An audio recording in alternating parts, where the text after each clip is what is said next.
Alternative Dig Talk. Real issues, real talk. Hey Teddy, have you noticed how little attention science and health issues get in the media? Totally, Edgar, yet science information is very important. Yeah, for sure. That's why the Health Journalists Network is here. How can they help? They are a group of journalists dedicated to advancing public understanding of healthcare issues through impactful reporting on health and science. Oh, really? Yes, they meet up every month with scientists and researchers, policymakers, and activists at the science media cafes. They then relay what they discuss to the public. Does that benefit us? Oh yes, very much so. This helps with health and science literacy for a healthy Ugandan society. Okay. I love getting informed about science and health issues. Health information makes all the difference between life and death. I'll look them up and engage them. That's great. They are based all over the country. Oh, okay. That's interesting, and they should be making real impact. They are empowering health communities through journalism. Journalists can save lives just like doctors.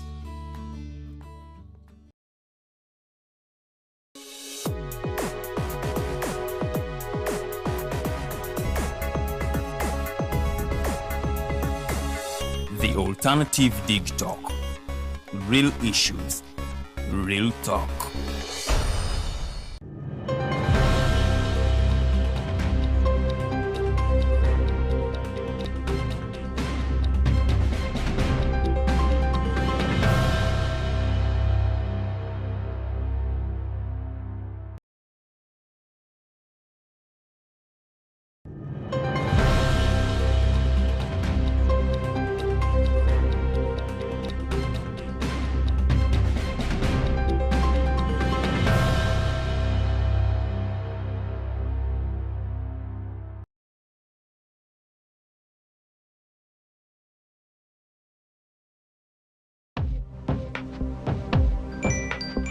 But at the church, though, Tawali man, what's up? man, can you imagine people just dump everywhere? Someone drinks water and throws the bottle wherever. Come on, Rogers. What else do you expect people to do with an empty bottle? Simanye now, recorder. Did you know that plastics take at least 450 years to decompose?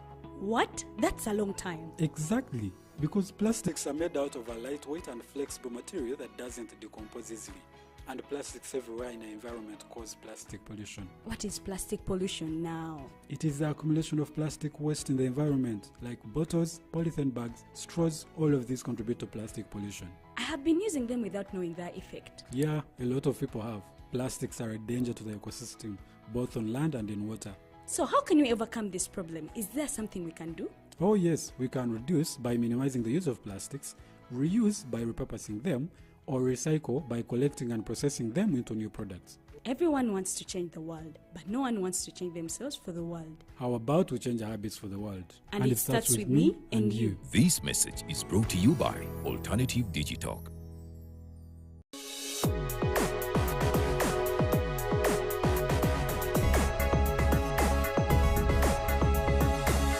The Alternative Dig Talk. Real issues, real talk.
We are sorry for that technical glitch. Apologies due to some technical issues here and there. But we are back. My name is Kenneth Rwemilemberwa. It is time for the Mighty Global News Updates. Always a special moment here in the Mighty Drive Show that runs Monday to Thursday. Here we talk about matters of national importance, but in this particular segment of the Mighty Global News Updates, we tell you what is happening in this country, Uganda, and even take you outside to know what is happening there as well. We know that that will help all of us make an informed decision, because if you know what's happening outside, you can make an informed decision based on what's happening in around the world or in this country, Uganda. And we thank you for always choosing to watch us and follow us every morning. We are now going straight into the updates, some of the stories that we are having this particular day. You do not have to miss anything. If you're watching this for the very first time, you're watching the Alternative TikTok TV, and we ask you to hit that subscribe button down there. If you're watching us on YouTube, also like and share this conversation to a friend who you believe loves matters of national importance. Now, to start with, we have the story of the U.S. Embassy now saying they, since the year 2025, they have arrested over 40 people regarding forged documents. And now officials at the United States Embassy here in our country, Uganda, led by James Bloomer, who is the senior regional security officer, have warned visa applicants against submitting forged documents, that there are some people who have been used fake documents to get a visa. Bloomer warned that anyone caught would face a lifetime ban from entering the United States. He also stated that now so far, over 43 people have been arrested since July 2025.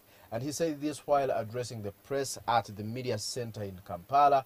And he has called upon all the visa applicants to avoid using of forged documents. This puts them at risk of being arrested, and not only being arrested, but also being banned, permanently banned from entering the United States of America. That was the message from there, and it was issued by James Bloomer, who is the senior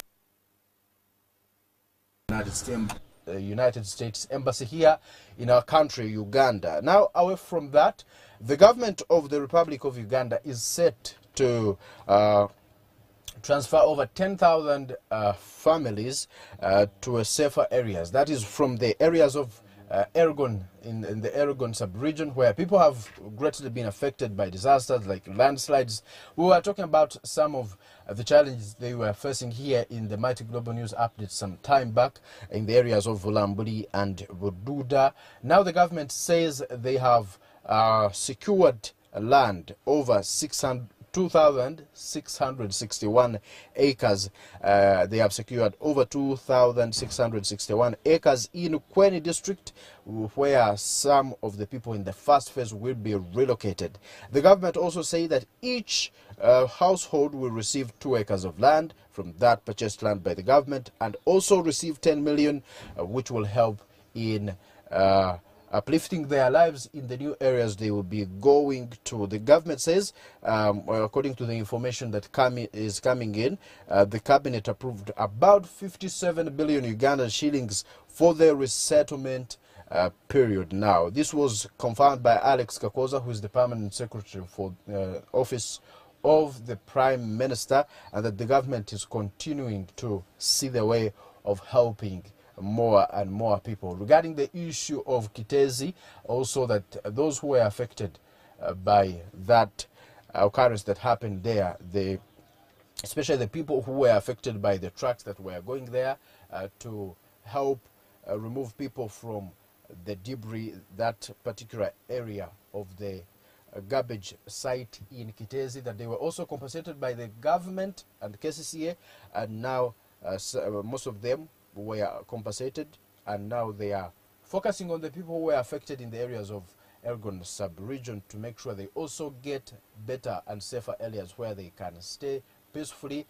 That in the camps they have been, there is no peace. They do not have that peace like they would have if they were in their own homes, that they now have to live a better life. And that can only happen if the government gives them another alternative, buys them another land where they can go cultivate and set up their homes with that financial support of 10 million each household and those 2 acres of land. Away from that story, Mbarara City is also starting to evict street vendors. Yesterday we saw some of the street vendors being evicted from the roadsides. Even the people who were displaying their goods on in the front before their shops, not inside. The government doesn't want, especially the city authorities, do not want these people to put their goods outside. They should be inside shops, not outside. So the government is saying that they are continuing this program to make sure the cities are organized. But of course, there were people who were unhappy, saying that at least they should be allowed to display their goods. But the city authorities in Mbarara are saying that putting their goods on display has just been due to peer pressure. It does not add anything in terms of trade, that it does not bring more profits or bring more customers. That if all the traders in the town, in the city, do not put their goods on display, they will all be the same. That this has been happening because some of the traders have been seeing their fellows put goods on display and they decided to do so. That since this now is stopped, all of them will be doing things uniformly and it will not affect any individual. Although some people are still up to now not happy, others welcoming the idea, saying it is better for the city. That Uganda is developing, we should see now some of these changes to make sure the city is very organized. The National Unity Platform also is saying that Kyagulanyi is away on official duty, not exile. So some of the people have been saying that Honorable Kyagulanyi had fled the country, gone in exile, but the Secretary General, David Lewis Rubongaya, said Honorable Kyagulanyi Sentamu will be coming back at the appropriate time, and he is out of the country for official duties. He will be going in different countries where he will be meeting some influential people that they believe will contribute towards the struggle. And he also stated that the party is now in the hands of the acting president, Lina Zedriga, and that as the National Unity Platform, nothing will shake them, that the president being outside the country is not a threat to the existence of the party, of the National Unity Platform party, that they have everything needed here on the ground to make sure the party continues.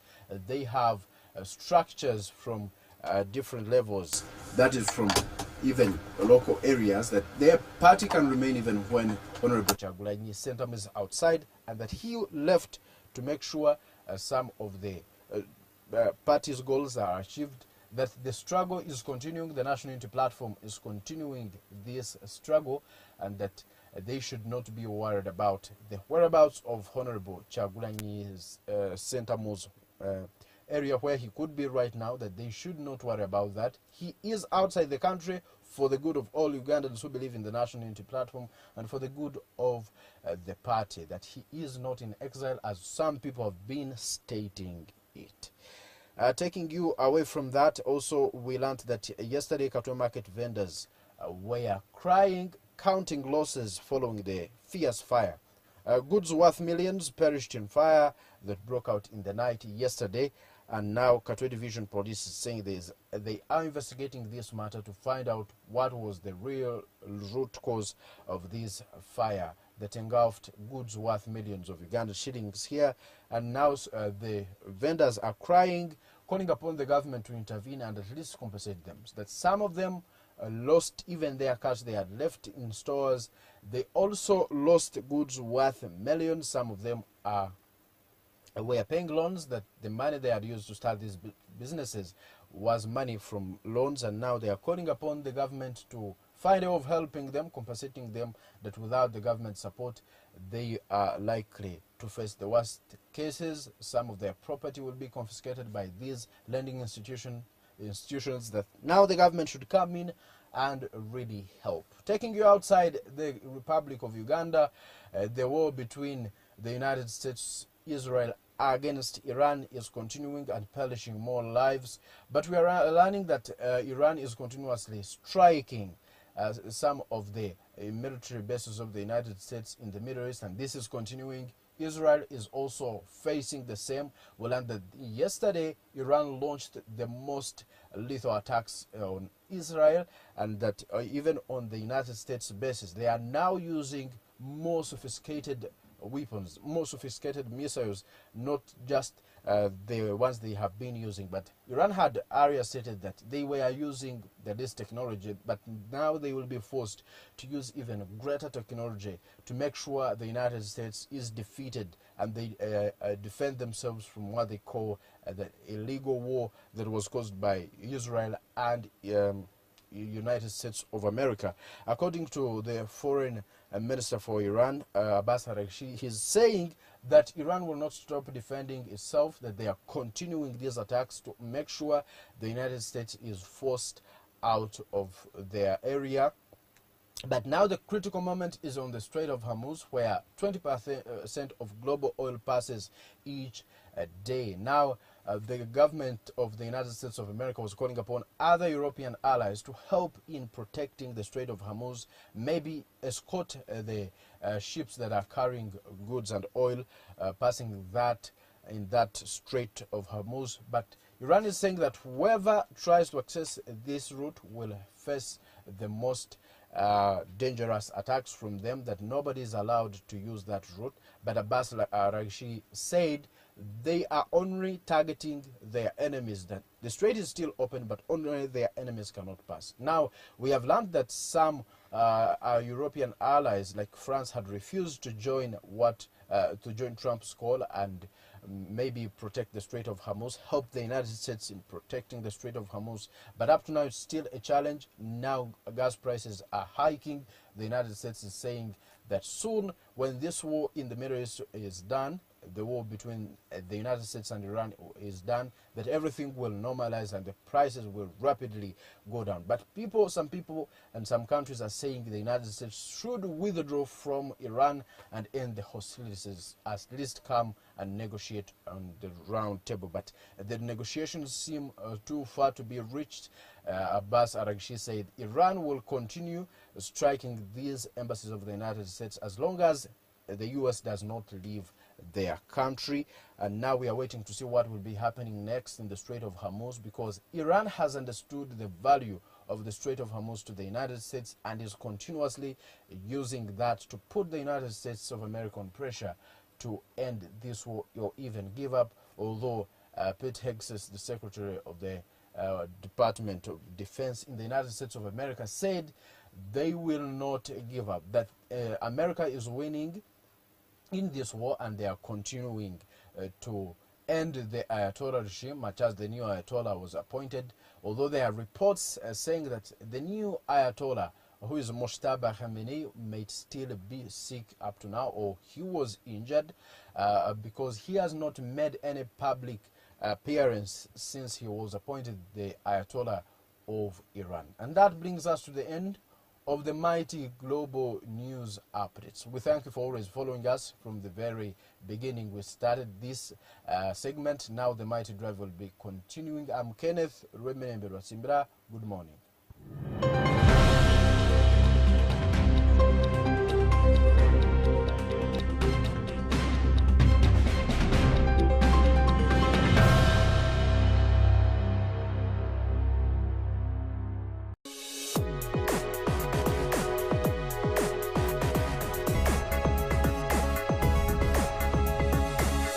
The Alternative Dig Talk. Real issues, real talk. Hey Teddy, have you noticed how little attention science and health issues get in the media? Totally, Edgar, yet science information is very important. Yeah, for sure. That's why the Health Journalists Network is here. How can they help? They are a group of journalists dedicated to advancing public understanding of healthcare issues through impactful reporting on health and science. Oh, really? Yes, they meet up every month with scientists and researchers, policymakers, and activists at the science media cafes. They then relay what they discuss to the public. Does that benefit us? Oh yes, very much so. This helps with health and science literacy for a healthy Ugandan society. Okay. I love getting informed about science and health issues. Health information makes all the difference between life and death. I'll look them up and engage them. That's great. They are based all over the country. Oh, okay. That's interesting, and they should be making real impact. They are empowering health communities through journalism. Journalists can save lives just like doctors.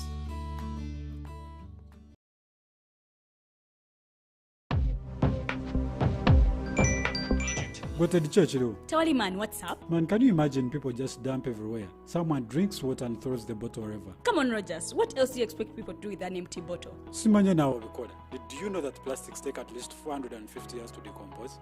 What? That's a long time. Exactly. Because plastics are made out of a lightweight and flexible material that doesn't decompose easily. And plastics everywhere in the environment cause plastic pollution. What is plastic pollution now? It is the accumulation of plastic waste in the environment, like bottles, polythene bags, straws. All of these contribute to plastic pollution. I have been using them without knowing their effect. Yeah, a lot of people have. Plastics are a danger to the ecosystem, both on land and in water. So how can we overcome this problem? Is there something we can do? Oh yes, we can reduce by minimizing the use of plastics, reuse by repurposing them, or recycle by collecting and processing them into new products. Everyone wants to change the world, but no one wants to change themselves for the world. How about we change our habits for the world? And it starts with me and you. This message is brought to you by Alternative Digitalk. Hi Rogers, can I ask you something? Shoot. What does corruption mean? Well, summarily, corruption is abuse of public power for personal gain or for the benefit of a group to which one owes allegiance. For example, when a public office is abused by an official accepting or soliciting a bribe. By the way, private people can be corrupt too, like bribing police officers to escape fines. Okay. So exactly how does that concern me? Well, do you pay taxes? I guess yeah. What does that have to do with this? Everything. Because those taxes you pay are supposed to facilitate services you use, like water, electricity, roads construction, medicines in hospitals, name it. Okay, that is much bigger than I thought. But it can be stopped, right? Well, yes it can, although it may not be as easy as it sounds. And here is the reason why. Corruption roots are grounded in our country's social, political, economic, bureaucratic traditions and policies. So, what has kept it going this long? I mean, why don't we stop it? Well, the main reason why it has been here for so long is because institutions are weak, either as a result of poorly defined ethical standards of public service, weak administrative and financial systems, or ineffective watchdog agencies. What can we do to stop it? At a national level, we must focus on strengthening the independence and effectiveness of public institutions that fight corruption. At a personal level, we must commit to never giving a bribe. I promise I'll never give a bribe. Well, that's a great decision you have made. Me and you now have to spread this message to all our friends. If we all do our part, corruption will be no more. This message is brought to you by Alternative Digitalk.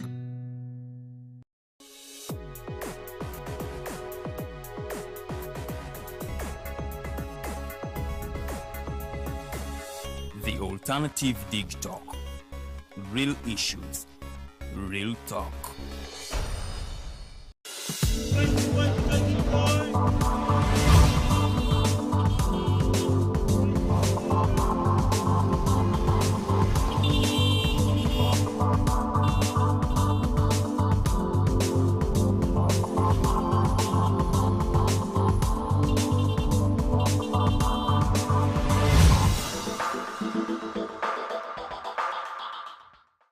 Tukulikeyo nnyo mu Mighty Global Updates n'omukulu Kenneth Robert Simbira ebeera Mighty Drive. It is a Tuesday, ennaku z'omwezi ziri 17 omwezi tuli mu gwa March omwaka tuli mu 2026. Nsuubira nti banayi twasuze bulungi. It is a brand new day. It is the beginning of the week. So tusobola okulaba nti ate tugezaako nnyo batufuba nnyo okufuna ekyokukola naddala mu Kampala wano buli kimu ky'okwatako nga weetaaga akasente. You need to be earning something. Mu byonna by'okola, make sure you are earning. Ntera okubeera wano ne Commissioner Fred Bamwine n'agamba nti ogamba otya nti esente zaakubuze nga toyina ky'otunda obadde osuubira kuzijjawa. So nti ate tulinawo ko engeri etuyingiriza akasente mu nsawo zaffe naffe abalina obutaka tukubakubiriza nnyo tusigeko emmere tekeko emmere sobola okulaba nga ate eyo expense obeera ogyewaze. Twagala okunyolwamu ate n'abasuubuzi b'akatale wali mu Katwe omuliro ogwakutte. It is very bad, it is very unfortunate nti ate abantu bafiiriddwa ebintu eby'essente ennyingi bwe zityo, but we also know amaloboozi agagamba mbw ate waliwo ayagala okutwalawo. It can be a possibility but at the expense of an ordinary person yali mugezaako okulaba nti survivinga mu kibuga Kampala. So it is really sad okulaba nti ate omuliro gukyakwatira ddala obutale ate abali side zeri mu Iran, Israel ate ne USA olutalo gye luli mu kuyindira ate nammwe tujja saba Katonda abalungamye side ze wano Uganda in the studios of the Mighty Drive in the van nimu n'omukyala Nana Mwafrika era tugenda kubanga twanalizinga relevance ya International Women's Day to Ordinary Uganda ni wanene waffe Uganda. Olowooza ebintu bino tebiri elitist nti byeno waggulu biri uptown omukyala omunayuganda owewaffe eri ewaka ekapeka tategeera relevance ya Women's Day. They do not understand, they don't even relate to it. Twagala okumanya butya omukyala ono bwayinza okulaba nga ate olunaku luno alwenyumirizaamu oba aluganulwamu, because every year we have these words that are spoken ebimu tetubitegera: inclusion, empowerment, gender equality, but it has been the song year in year out, year in year out. What are the challenges? Do women have challenges? Have they been understood? Oba zitulemye okuadressinga eri abo abayinza okulaba nga ate bazituyambako. She will be telling us what is happening in PFF. Twalaba abalonchinga 7 Mala as the Women League of PFF. They have other things coming up. They are just from a retreat. Ajja kubanga atubuulira ate bigenda maaso sides eyo mu kibiina ekya PFF, but also tujja kubanga tusobola kubutayogerako ku nsonga ya direction ya opposition as a whole now that they seemingly do not have a leader as the opposition of Uganda, because the leader of opposition yatwabulidde, but he promises to come back. So in that space there is a gap that needs to be taken up.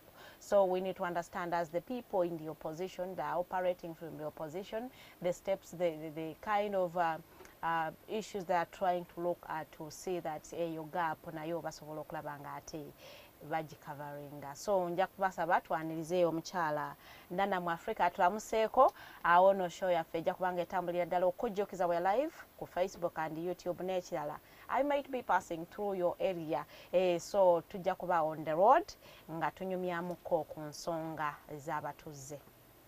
Nkwaniriza Nana, it is always an honor and a pleasure to have you in the studios. Kubanga buli lwembeera wana I learn a lot of things from you.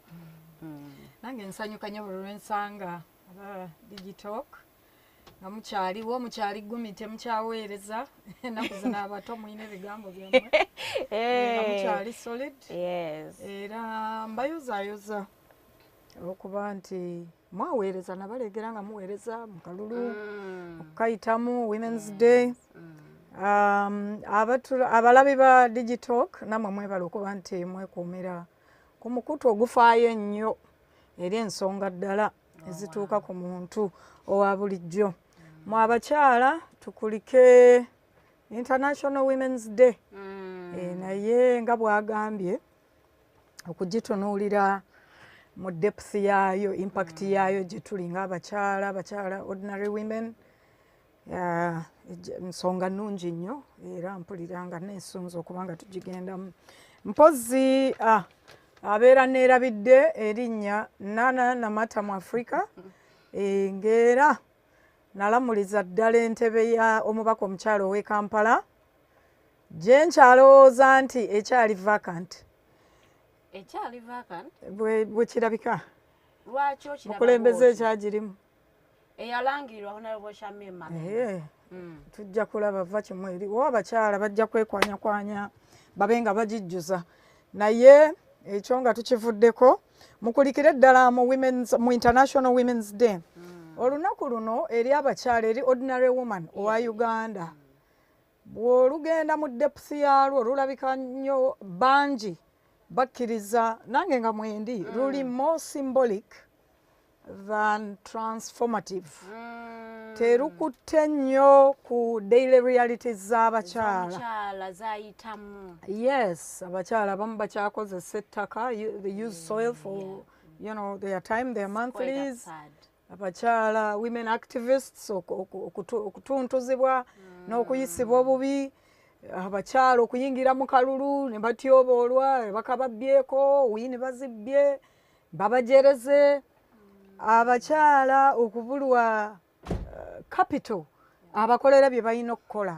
rural women ng'abakyala abasinga bw'ogenda on a broader African context kubanga ennaku zino ezisinga ze tujaguza origin zaazo ziri bunaayira era ne Women's Day nayo bw'onoofuna akadde akagisima n'oginoonyereza gy'eva kakati bwe zituuka wano ne tubeera nga tusitukiramu Women's Day nze Women's Day bwe yaggwa particularly twayitako ekatonga ng'abakyala ne tutuula wamu lwandibadde lunaku lwakwanalizinga in depth abakyala bayita mu ki achievements ziriwa ebikyali ebisoomooza biriwa bwe twavaayo nagenda mu kibuga Central Business District nempita mu nayina engagements ze nayinamu endala naye ng'olaba abalala si bye baliko n'okubitegera tebabitegedde nagenda mbabuuzaako bakyala olunaku lugenze lutya olunaku mweyagadde tetuli ku midaala naalongo so nekikulaga nti lukyali mu lugero lukyali mu context eri eya America eyawa eya Europe African context kibuliramu ddala era bw'okiraba wano lusinga kwetabwamu elites bakyala manya ndi heading NGO bakyala terunnanyinyitira tolabye bakyala basomesa what was the initial cause the context in which mwe baaluleetera era bw'ogitunuulira has it been achieved oba Abamerica mu mwaka gwe siina offhead bwe baleeta okusoosowaza oyinza okukyenyambako okusoosowaza abakyala n'okufuna olunaku lwabwe waaliwo issues ng'ez'abakyala okuboolwa mu decision making abakyala bindowooza zaabwe obutaweebwa maanyi okulowooza nti baliwo kwoza nappi z'abaana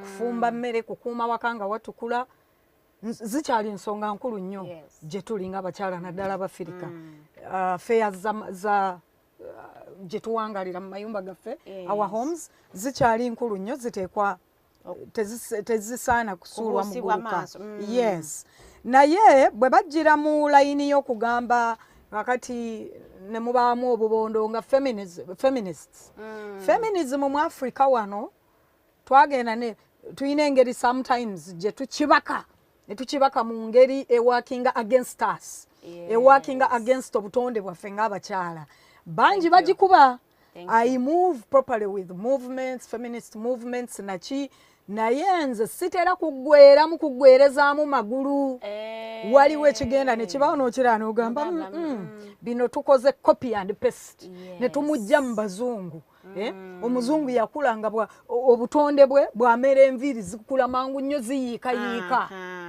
omwana omufirika wano ayina akaviiri ke the cows are much smaller it's solid hard hair naye bw'ogenda mu amasomero gaffe local schools here abaana ne babakakako enviiri zisaleko enviiri zikole bwoti tetuneezuula kwagala ki kye tuli ebintu bingi tukopinze ne tupestinga abazungu bwe boogera ku feminism ne boogera ku ddembe ly'abakyala ne boogera ku ki it's in every sense of it nti omwana asobola okukyuzinga bw'afaanana ekikulu atukula naye kati bw'ogenda mu ssomero abaana bw'aba ekikkirizibwa mbwasibemu ebiguwa bibraid naye bw'aba n'enviiri ezize zisibe mu bitu twagenda ozinaabye omunaaziza omuyisizaamu kaddeto sopu mu mutwe anaabye bulungi enviiri bandizisazeeko so tusigaddemu okwenyooma oba self hate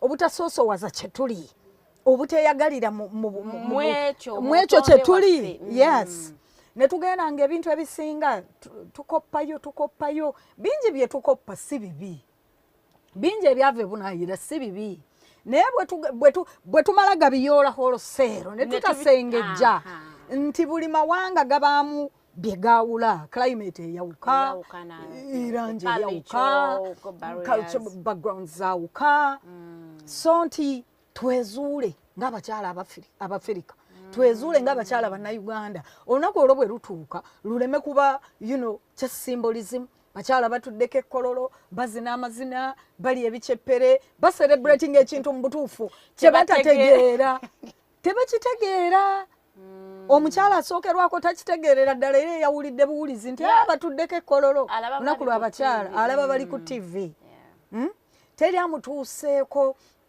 kwongera kumwempawaringa bw'otunuulira rero bwe mbadde nzija mpulidde ekintu ne kinnakuwaza eddwaliro butabika nga lisaba okwongerwa ku bajeti tikubanga ebyetaago byalyo institution facility ezitoowereddwa abantu abeeyongera okukyankala n'emitwe buli lunaku enamba yeeyongedde bye balinanga butabika tebikyabamala so nga basaba obuwumbi obuwererako ddala okulaba nga numbers n'ebyetaago by'abalwadde mu birowoozo n'emitwe kiki ekindeetedde bwe nkirowoozezaako ensonga ezimu kuzikulembedde okuwulira ebintu bwe biti ebinakuwaza rates z'abannayuganda abonooneka emitwe muno ng'otwaliddemu abakazi ddala nga bangi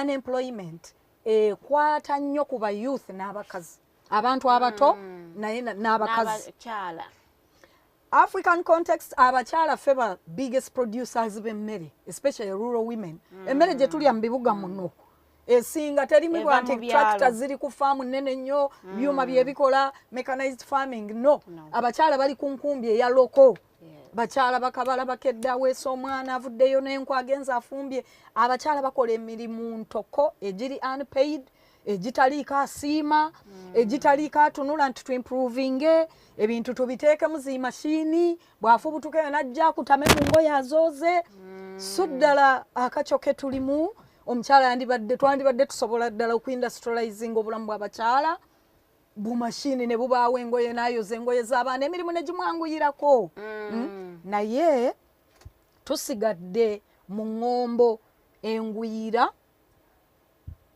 ne tutasobola kuzishapinga kufiitinga mu context eyaffe rural women bakola emirimu nyingi beba producing emmere naye basigadde nga bali marginalized GBV gender based violence yeeyongera buli lukya emisango naye ne gye bagiwaaba tebafuna nnyo buweerero oba solutions ogenda n'osanga family protection unit za police zibeera zijjudde ziti abakyala babaye batono nze nteekinga nnyo time mpita ayita gundi n'oyitawo n'olaba ekigenda mu maaso n'obuuza ku afande n'omusanga alina layini y'abakyala 40 nga mulimu maybe omusajja ng'omu omusajja azze kuloopa ki kwewozaako oba omu abeera alimu ayinza okwawukako aleese omwana bamusudde kuba provision egaanye nkazi andekedde omwana so bw'otunuulira ebintu ng'ebyo abakazi 30 men abazze okwewozaako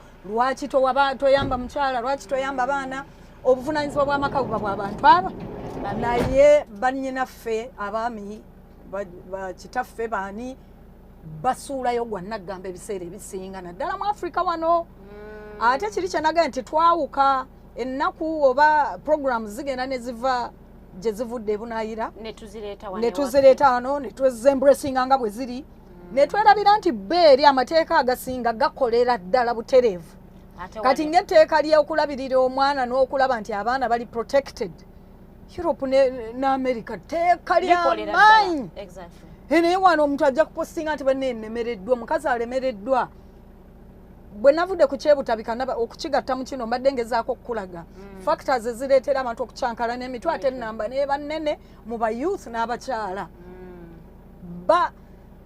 emirimu roles z'okutambuza society zibeesigamiziddwako nnyo Yes. be bakola emirimu egisinga ate emirimu egitali misasule kakati bwagenda aloope omwana aba wa mukazi naawe lekaleka kuswala Sigwasoose genda alabirira mwana wo nja kunokolayo akantu ke nnalabye ku mitimbagano gyaffe gino senga yandibadde anti patano anti w'abaana yabadde n'abaana babiri n'abassa mu kamera tibannange ndi eno omukyala waliwo omukyala atuleetedde abaana mu kuba ffe basenga b'abaana n'abatulekera wano abatadde mu kamera abaana ba mwannyina bwe nayise mu comments bangi bamugambye noonya mwannyoko mwezuule nga famire values lwaki oteeka abaana mu kamera yesu olisenga nga naye akaaba nti nange gwe baleetedde abaana ndi single mother nange mpamanta buwamansi nange babandekera dda awo weweebuuliza etteeka lisigala ku ki amateeka mawandiike weegali enforcement tewali etteeka likugamba abazadde bombi bakakatibwako okulabirira abaana mukyala na mwami kyenkanyi baproviding fees bombi abaami bwe bakyesonyiwa ne bakivaamu tewali teeka libakakatako era ogenda okuwulira eŋŋombe ne ku poliisi ezimu eŋŋombo ne ku poliisi ezimu bafande bwe bakoowenya nti ennamba nnene yankubye nasabye fiizi sente tezimaze baana tebannasoma ebyokulya afande naye omusanga akyankalaya agenda weetetenkanye ng'omukyala waliwo etteeka alimanyi naye anaakola ati enforcement egaanidde ddala tewali nkuyite kubonere tewali correction lines ziri awo zikakata ku bantu nti ddala bw'onoosangibwa ng'ositudde omwana gw'ozaala oba oli mukyalo oba oli mwami omutuutu omwabandoniza awantu etteeka lijja kukwatamu bwe liti tebiriiwo kyovola abantu kyere bakasuka abaana ku zikasasiro n'amuteeka mu takisi neyefuula ali naye n'amulekamu n'agenda eyongerayo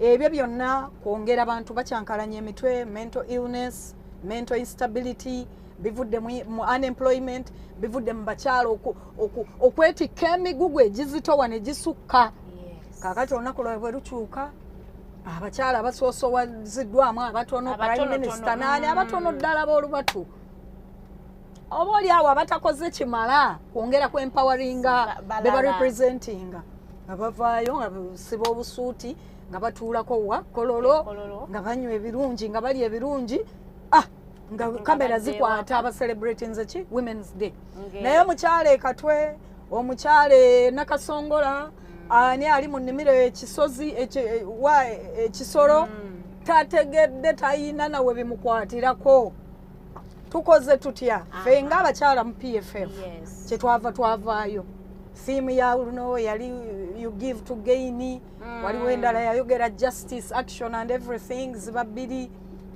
depending on the context human rights justice and action fene tuvaayo tusoosowaze ekigambo ddala action ne giving we've always of course given of ourselves. I'm an activist, I'm a rights activist every other day bukyanga tubeera mu campaign na buli kati buli lunaku weesanga okedde ebintu byokola ne wetuli wano okuba okwogerako eri abantu ebintu byokola we are giving of ourselves, we are sacrificing, we are giving time, we are giving experiences.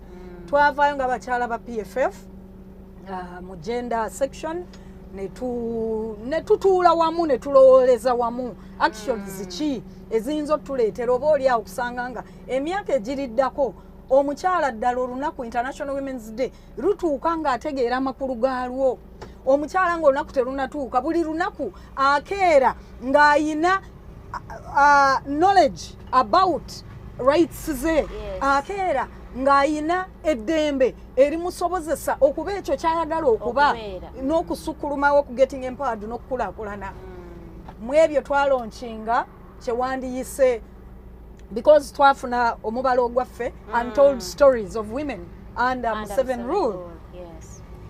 Bw'otunula mu butuufu abakyala okuva ku muvubuka eyakavubuka paka ku bakadde abasembayo okuva mu bali mu business okuva mu bali mu politics tewali mukyala mu butuufu atayina mboozi mpanvu ekwata ku bulamu bwe socially politically emboozi tuyina nnyingi economically teri mukyala atayina mboozi abakyala balina emboozi za covid bakyala babayira butto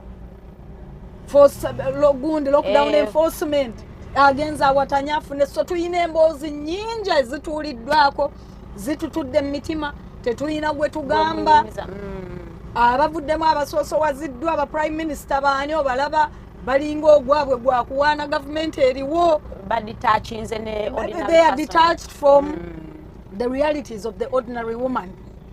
Ngamba netuvaayo netugamba nti tujja kwenyigira butereevu mu bikolwa nga tusoosowaza ekyabaana baliwo abakyala okuba nti bangi bali mu makomera olw'endowooza zaabwe ez'ebyobufuzi.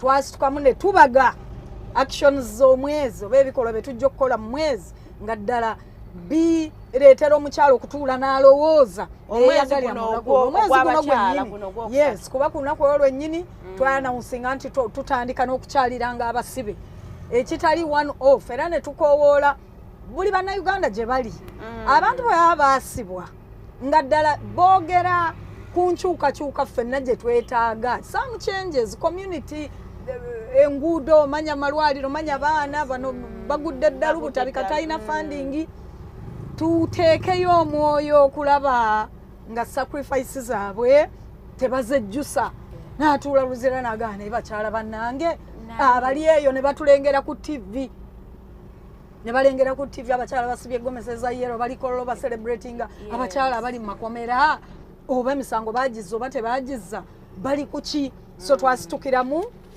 ne twesonda fenga abakyala tujja kyalira ku bakyala especially political prisoners especially abaliyo because of endowooza zaabwe mu byobufuzi naye nga tekyakoma kwabo n'abalala abaliyo ku misango emirala.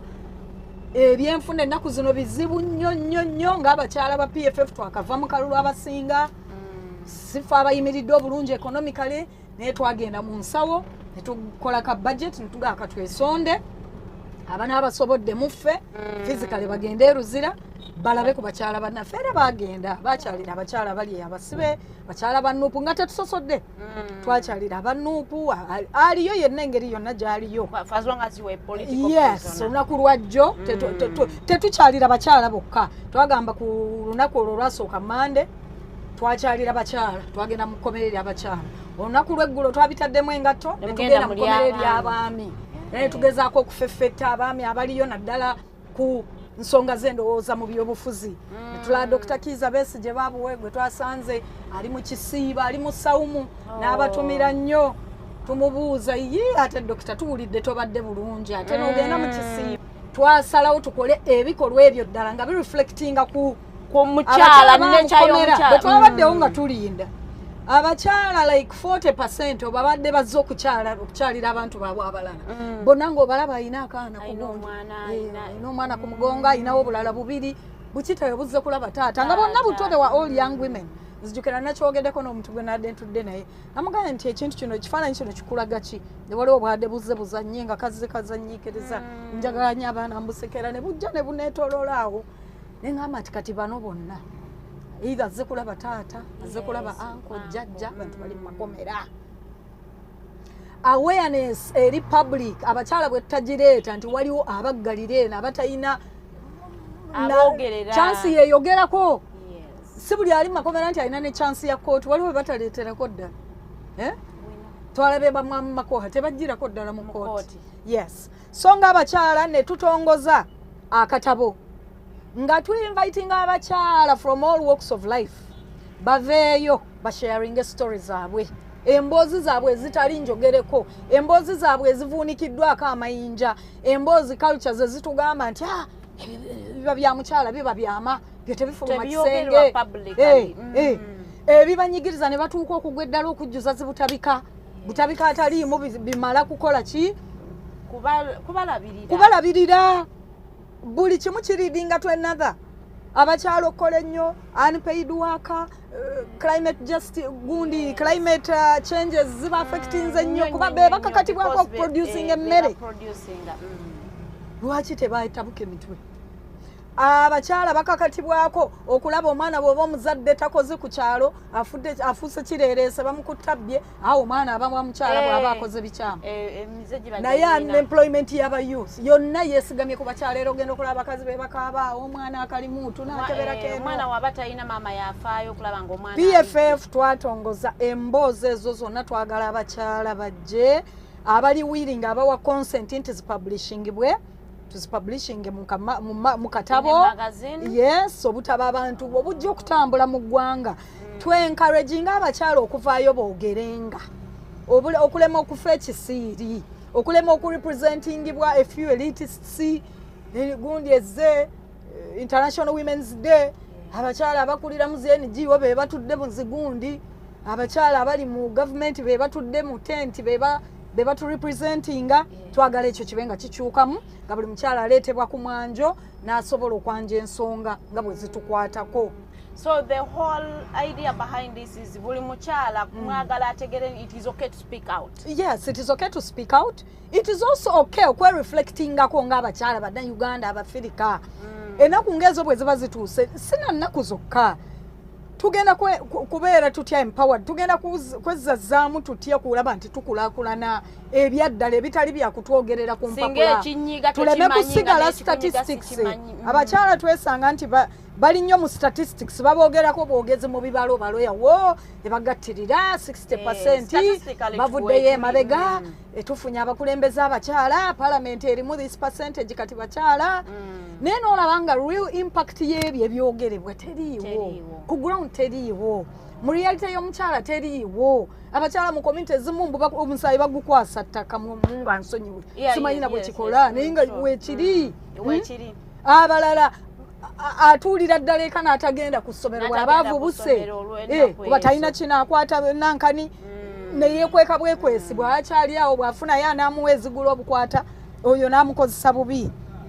So realities ffe twagala ziveeyo emboozi tezikwata siza politics zokka osobola okunyumya emboozi y'obuvubuka abo ogenza otya ku ssomero abaana mu zi university abawala bakozesebwa ababasomesa olwa maxi eddalu bakugambye erikutte nnyo abavubuka kubanga pressure naddala mu education abaana balowooza nti the settings tell them you must excel at points straight a student so bwasanga challenging ezo oba oluusi ebintu teyabitegeera olw'okutya okugwa okutya ziriteeke neyesanga nga giving in to abusers and sometimes it is not that toli mugezi olina amagezi but the lecturer will make you fail because they want to sleep with you ne gundi endala factors endala nyingi nnyo abaana bayingira gundi lecture halls ezo nga bye balese emabega abalala yafuna n'olubuto n'azaala alese akaana abalala tuition tannaggwayo tamanyi oba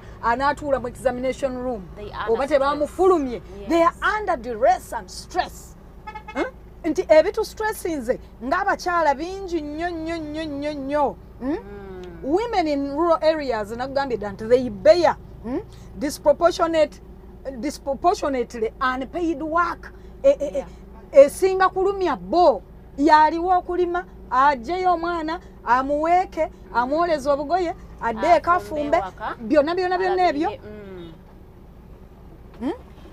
tutuuse tutya ku nsonga nga ddala ennaku zino abakyala bwe ziba zizze oba every other day mukyala yeewulira nga tasaana kugenda ng'akopperera bukopperezi bivudde bunaayira pesting wholesale yes ekyovola olaba nti feminism bwe yatuuka wano mu Africa ya facing neekwatibwa kifuula nnenge abangi batulabanga abadvocating abasajja batulabanga abawala n'abasajja mu buli kanyomero batulabanga aba encouraging abawala nti basuule abaami n'obufumbe babisuula eri many people associate feminism with single motherhood.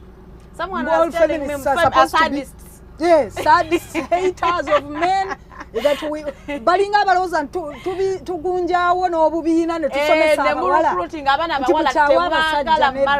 nedda feminism abakyala twayagala tube part of making decisions in society, management in society nga ddala ng'omwenkanonkano ogutegeezebwa si gwa kujolonga basajja nakubajooga kya butondo omusajja n'omukazi be bakola ensi so si bwe kiri era ne bafeminist bannanga abakiraba ekifuula nnenge bwabaayo olutalo lw'okujerega bafeminist era n'avaayo ng'akulaga omwami simwetaaga no abaami beetaagisa mu community zaffe.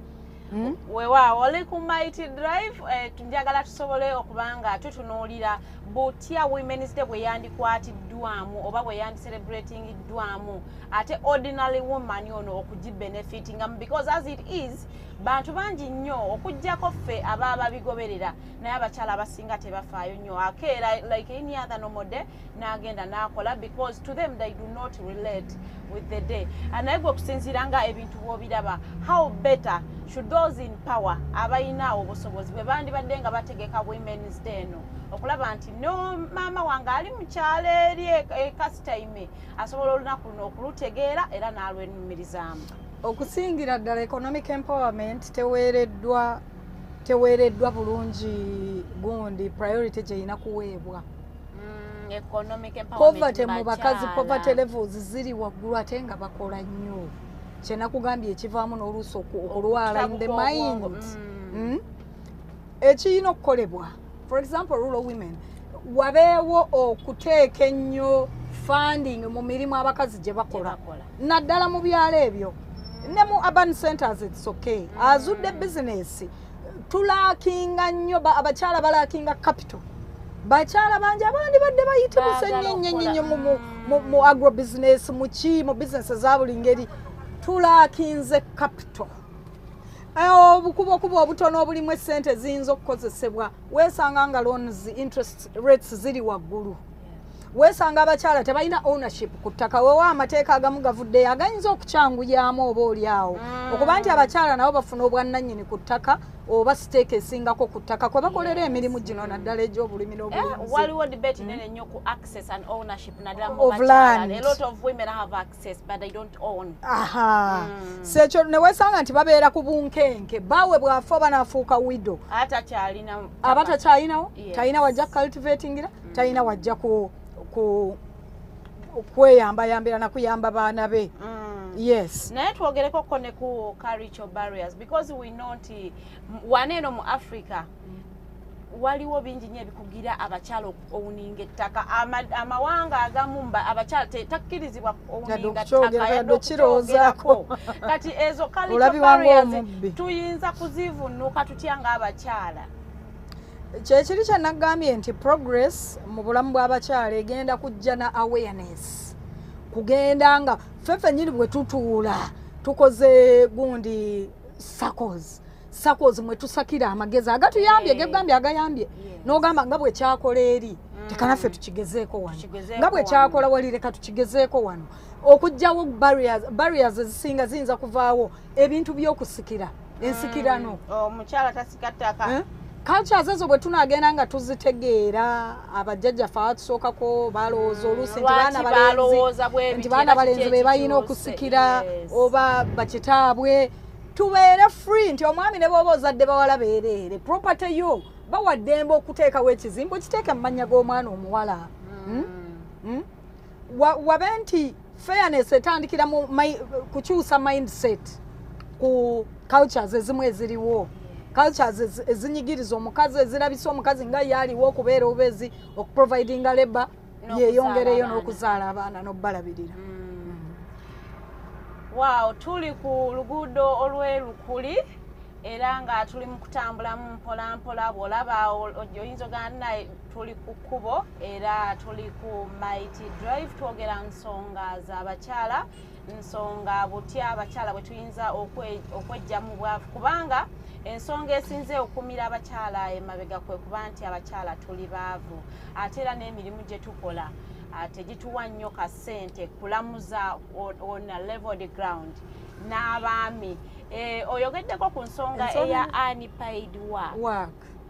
Abakyala bangi nnyo tukola emirimu mingi egitasasulwa naddala egy'ewaka and such kind of services abantu abalala tebagibalanga mirimu naye ng'ate olaba nti omukyala oyo abeera ewaka katugeze bw'atabawo n'omwami oyinza obutagenda mu ofiisi kukola naye that unpaid work how do we tugikozesezza tutya omukyalo naye agifunemu amaka gagifunemu ne community efunemu in the long run. Ekintu ekirala kyensobola n'okwongereza ku already bye twogedde abakyala bali mu leadership abakyala bali mu bukulembeze. It doesn't have to necessarily be political leadership, politics, or, you know, governments. obukulembeze mu bintu byonna mu business abamaze okuyitimuka abakyala otegedde leading associations abakulira associations medical association oli eyo kwata kubalala emikono abakyala bali mu bukulembeze kakati obukulembeze onadde noonya nga Women MP Kampala district bane platform ezo tuzikozese fairly twekubye nnyendobo ne tutambulira mu kusosowaza kigambo bakyala ndiwo ku bakyala kino bakyala tujja bawa pads n'abakyala wesanga nti mukyala munnaabwe senior woman ku level first lady w'eggwanga pads zisuubizibwa abaana n'avaayo n'ayasanguza ayo tejja kuba priority munatusonyiwa mwefeeko ba MP ne tufuna ebifo bino position zino ezimu specifically nti z'abakyala mubaka mukyala wa district impact yaffe okubeera mu parliament waliwo abatandise nokitanka n'ababuuza nti naye kaakati bano ddala bw'okitunuulira mu depth yakyo mu buziba bwakyo omubaka omukyala yandibadde ddala kiriwa kye batukolera abantu batandise okubuuza ebibuuzo platforms eziriwo eziri available eziriwo okuyamba ku visibility y'abakyala n'ebiconcerns zaffe bane ezikozesebwe responsibly naye ne tugenda mu kalulu ne tuwuddisa abantu ne tulaga energy empitirivu ennyo akalulu n'okamalako n'oyingira ekitanda sewulira bulungi kalulu bw'okabaddemu obadde bulungi n'omalako ekisanja kiramba nga tokolola nga yadde okwasimula mu parliament naye oleadinga as a woman okuva mu district namba oleadinga district gwe weebukomero gwe waawa gwe weeruweero gwe weemasaka mubaka omukyalo w'emasaka naye toyogerangako ensonga eruma ekisanja ne kiggwako omwaka n'okwata ogwokubiri ogwokusatu ogwokuna myaka 5 ekisanja kiramba nga tewali kooti yakuvaako ku empowerment y'abakazi oba kuyamba abakyala banno tweyambisizza nnyo platforms ennene okujerega n'okudibonkanya ensonga z'abakazi abakyala nammwe gye muli abali mu butala abali mu busuubuzi abali mu zi university bannange tutandika tulabe nti ddala twetegeerera twezuule amaaso tugalina obwongo tubulina abakyala bannammwe ne bepresenting abakyala 7 ku district tibanna ekinonze kye nnyinza okukola obusobozi bwange buli wano ne mubuuka ne mugenda okulonda ne mulonda omuntu ali absolutely absent mu bikolwa ne mu ndowooza na buli kimu excuse after excuse so platforms zaffe ng'abakyala naffe tuzikozese mu ngeri esobola otuyamba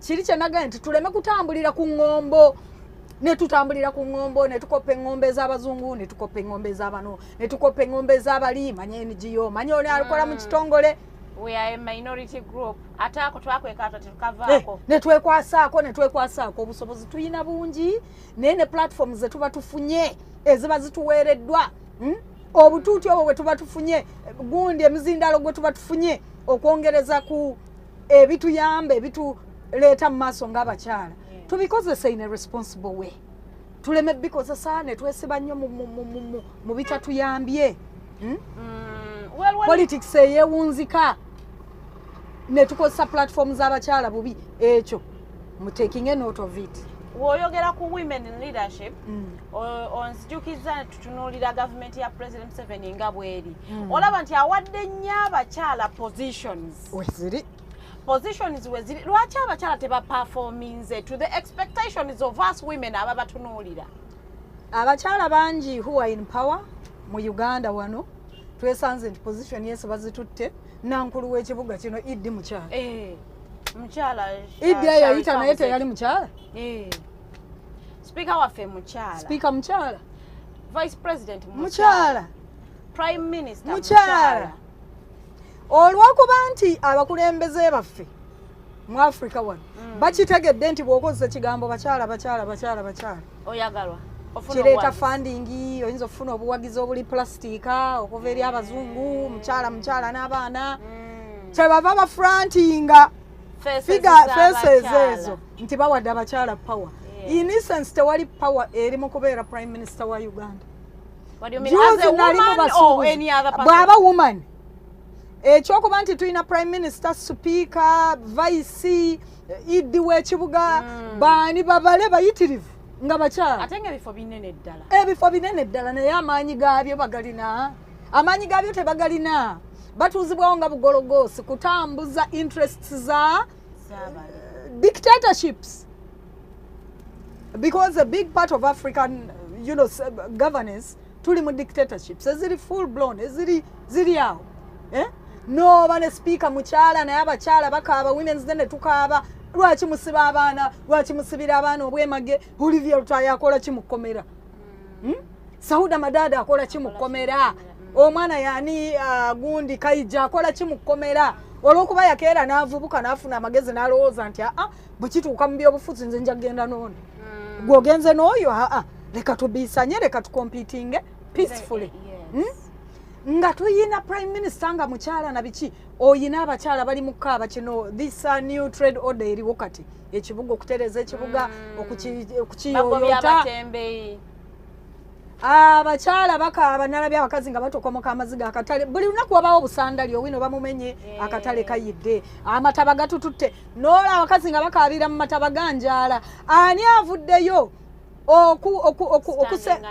okustandinga n'abakyala oba basensitizinga ng'ebibamba bino tebinnagwa nti abange basement zino engeri gye kitunulamu tuyina challenge za drainage zonna ziri blocked olw'abantu okuzimba obubi tulipangisaayo naye abantu balekeddwa ttayo prime minister ogenda omulaba akutta ataddemu amagetesi ali wansi mu myala abagamba ffe kati mwamala otulonda kati mutuviire tubagoba sibo yabagamba ebyo ebintu ayinza obyogerereka kumiro prime minister so abakyala banyoomolwa amaziga ge bakaabira mu kamera bano bagalabanga stepping stones za kutambulirako akwate ebiti yayambala glove tugenze kuyonja kibuga actual power babuwe tebagirina naye ebifo tweyongera obyagala nga tetumanyi nti amaanyi gennyini agane yambisibwa okutuukiriza ebyo tulina otuukirizibwa mu position zino tegaliiwo so nyinza kikozesa nti we have offered ourselves okuyuzingibwa okukozesebwa ate okukozesebwa okwo ne kubeera against our fellow women kati borrowingeko gwe tulowooza nti she's not being used omukulembeze we Tanzania oyo naye ali under some kind of forces waliwo abamukozesa yes forces ezikuumidde badictator mu buyinza mu region yaffe East Africa wano zikulaga nti bakolaganira ddala bulungi suppress voices of dissent siba batundulisu siba bali ba activists bawanganguse balala bakuba emiggo force bakolera wamu dictatorship settings zaabwe zonna ekitabo basoma mu kimu kyakusaalirwa nnyo omukyalo bwe yafuuka president nali omu ku bantu nasanyuka nnyo naye najja atugumbula abaana misana ttuku kyanakugaya bino bye twewola eŋŋombo z'ebweru naki ebweru UN manya human rights manya biki kyazze ne kibaawo omusaayi ne guyiika kyawedde yalayidde waali tutandika okwezuula ng'abafirika naddala nga tutandikira mu ffe abakyala ffe bakannakazadde ffe tunakyaringa ffe tuzaala emize gyonna giva mu nda zaffe bwe mufuna omukulembeze omukyala nga Suluhu n'ebikolwa bye bye yakola nekijja ne kiyita ng'abakyala nemutafaayo nemutabeerako kyemukola akozesezza platform okulaga the worst of women era abantu bamukubiramu eyo gundi gender whatever basket mukyala n'alyoka atta abaana n'alyoka akola ki kubeera mu positions of power naye nga ddala tulimu kukozesebwa Suluhu yandikozeseddwa atya akozesebwa badictator banne nti bw'obakkiriza bajenzi bw'obakkiriza ne baba n'eddoboozi naako kyo boogera nange wano ku muliraano olunakyanga abeeno nabo ng'ontankuulidde enjuki nga nabo bakola ki nga nabo batandika okukola demands so twesanze nti effuga bbi lyanjalidde mu nsi zattu effuga bbi ne lyanjalira mu community zaffe effuga bbi ne livaamu oba oliawo impunity abantu okukolera ddala ne baba corrupt n'obujozi obuyitirivu ne bakwata abantu abatali bannamagye ne babateeka mu kooti z'amagye bakyala ne tusigala nga abatonotono aboogera ayogereddemu elites boogera elites bw'aba ayogera ekyabwe bakikuumira eno mu boardroom za NGO tebalawo obwetaavu buli mu empowering other voices mbadde mu kalulu nesimbawo mu kalulu tuyina ebitongole bimeka ebyabakyala women in governance women in leadership not one day. I am not saying nti kyabuwaze oba kyateeka abakyalo oba given organization okuba nti okularinga behind an individual woman. But in general, overall, oyingira akalulu n'okamalako, not a call to ask how is it going. Kakati gender gye boogerako yeddu. Abaliyo already by incumbents. Not one day nti akuwe okujjako of course waffe ku pate mukyala Salamu Musumba yatutuuza n'atuwa like a woman who has been there. But away from the political party leaders. Abakyala abalala abayina power, abayina positions, abayina emizindaalo. Bajeyambisa batya to help new upcoming leaders. So leadership ali hoarded, aliyo, olwokuba ntayagala kuvaayo, atandika akulabanga omulabe, akulabanga threat, akulabanga competitor. Ekyo nakyo kituleetedde abakyala okusigala emabega nga newankubadde ebigambo ebitwogerwako byogerwa tuweereddwa amaloboozi tuweereddwa positions naye okubeera nga tulina that silly competition between among ourselves. Obalabye nga balwana mu organization ne balwana mukyala pinze mukyala kolera mukyala munno. Mukyala toliyimbira mu nsonga egenda kunyiga bakyala banno. Novaayo nti nze banne nja bakulembera n'obabulako. Tetulimbira mu platform nene, tetulimbira mu maloboozi manene. Kintu kibi. Bw'oba oli prime minister tojja kudaalira bakyala. Akalumu amaze okukatuwa naye kati ffe tubagobye munoonye gye mulaga. Kibagambe nti trade order oba bikikutetenkanya ekibuga okukifuula smart. Basensitizing obategeeze lwaki okikola. Bategeeze lwaki balina balagibwe naawe okulaga. Asobola okulunda capital abeewo. Bakazi bangi abeesibye mu kibuga muno tuli muno tutembeya tusasula rent owa $1. Nga ddala bwoddayo ku ttaka lya jjajja oba erya ddadi. N'oyingira eruwero n'ogenda Emitiyana n'ogenda Kabarole. Olunda n'oyongera ku society ate n'ogaggawala. Naye teri akikugamba kuba teri ali willing nakuwa capital oyo. Capital atambula mu zibbanka zonna ziri awo waliwo sente z'abakyala ezaayogerwako ennyo simanya grow. Yes. Zikyaliyo mukyala Dr. Aisha. Oyinza okukuba essimu nga 10. Random lenoonya abakazi tubuuke mu mmotoka muno obuuza abakazi eyakwata ku sente ezo. Abantu batwalayo famire zaabwe famire yemu newandiisa omuwala newandiisa omutabani mu linnya lya Nalumansi. Everybody. Ate nga lyetaaga kola ey'amaanyi mataka. Sente baali bazeewolera ku mataka. Jjukira abakyala tetulina mukisa bangi tebalina mukisa owning amataka. Otegeera ensonga eyo. So nti buli ekiriwo kikozesebwa kutukuba. Naye nga media kigiraga waliwo sente za grow. World Bank ereese sente ziri awo. Lwaki mu kifo ky'okudaalira abatembeyi nti mwebale tulonda naye tubagobye. Lwaki temubatuuza mu gundi mu empowerment meetings? Ne mubanyonyola nti okubeera ku street okwosuubuza emitwalo 3 wetisa amagye aga boyiro. Bw'oba olina gy'oyinza ogenda n'olunda enkoko zino. Bajja gakuggyako bagateeke mu supermarket. Bajja gakuggyako gatundibwe Kenya. Teri abagamba ekyo. Abakyala abatonotono abavuddeyo ne batakabana ne bakola farming n'abakyala bali mu farming. Naye oyinza ogenda ku mitimbagano ogwo n'olaba fandi y'abafaama, manya fandi y'abalunzi, manya fandi y'abalimi. N'obabuuza out of them tewali amanyi how it's accessed. So corruption eridde nnyo. Corruption egoyinze nnyo against abakyala etulumiza nnyo. Twogererwa bwogererwa. Kino kyabakyala. Naye nga in real sense fenga bwe twakitaminga juzi nga tuli mu kuwayamu kwaffe mu kiyongobero kyaffe nga abakyala ba PFF abaakava mu kalulu teri yakuwagira teri nakubira kubuuza teri akumentorinza apart from of course your fellow petal whatever bemugezaako okukulembera nabo bali awo they are uninformed. Twakyogerako ntugamba abakyala tusigale mu kino kyakusiba gomesi kugenda kuzina mazina kololo bakyala kupangisibwa ne babateeka mu bus. Wa mukyala gutera okulaba mama Janet oluusi ansanyusa oluusi ayogera ebiriyo. I think she would make a very good activist. Waliwo oluusi lwe yabuuza Museveni nti Museveni ezeza banka teri bazirya. So you can see she's outspoken. Yes.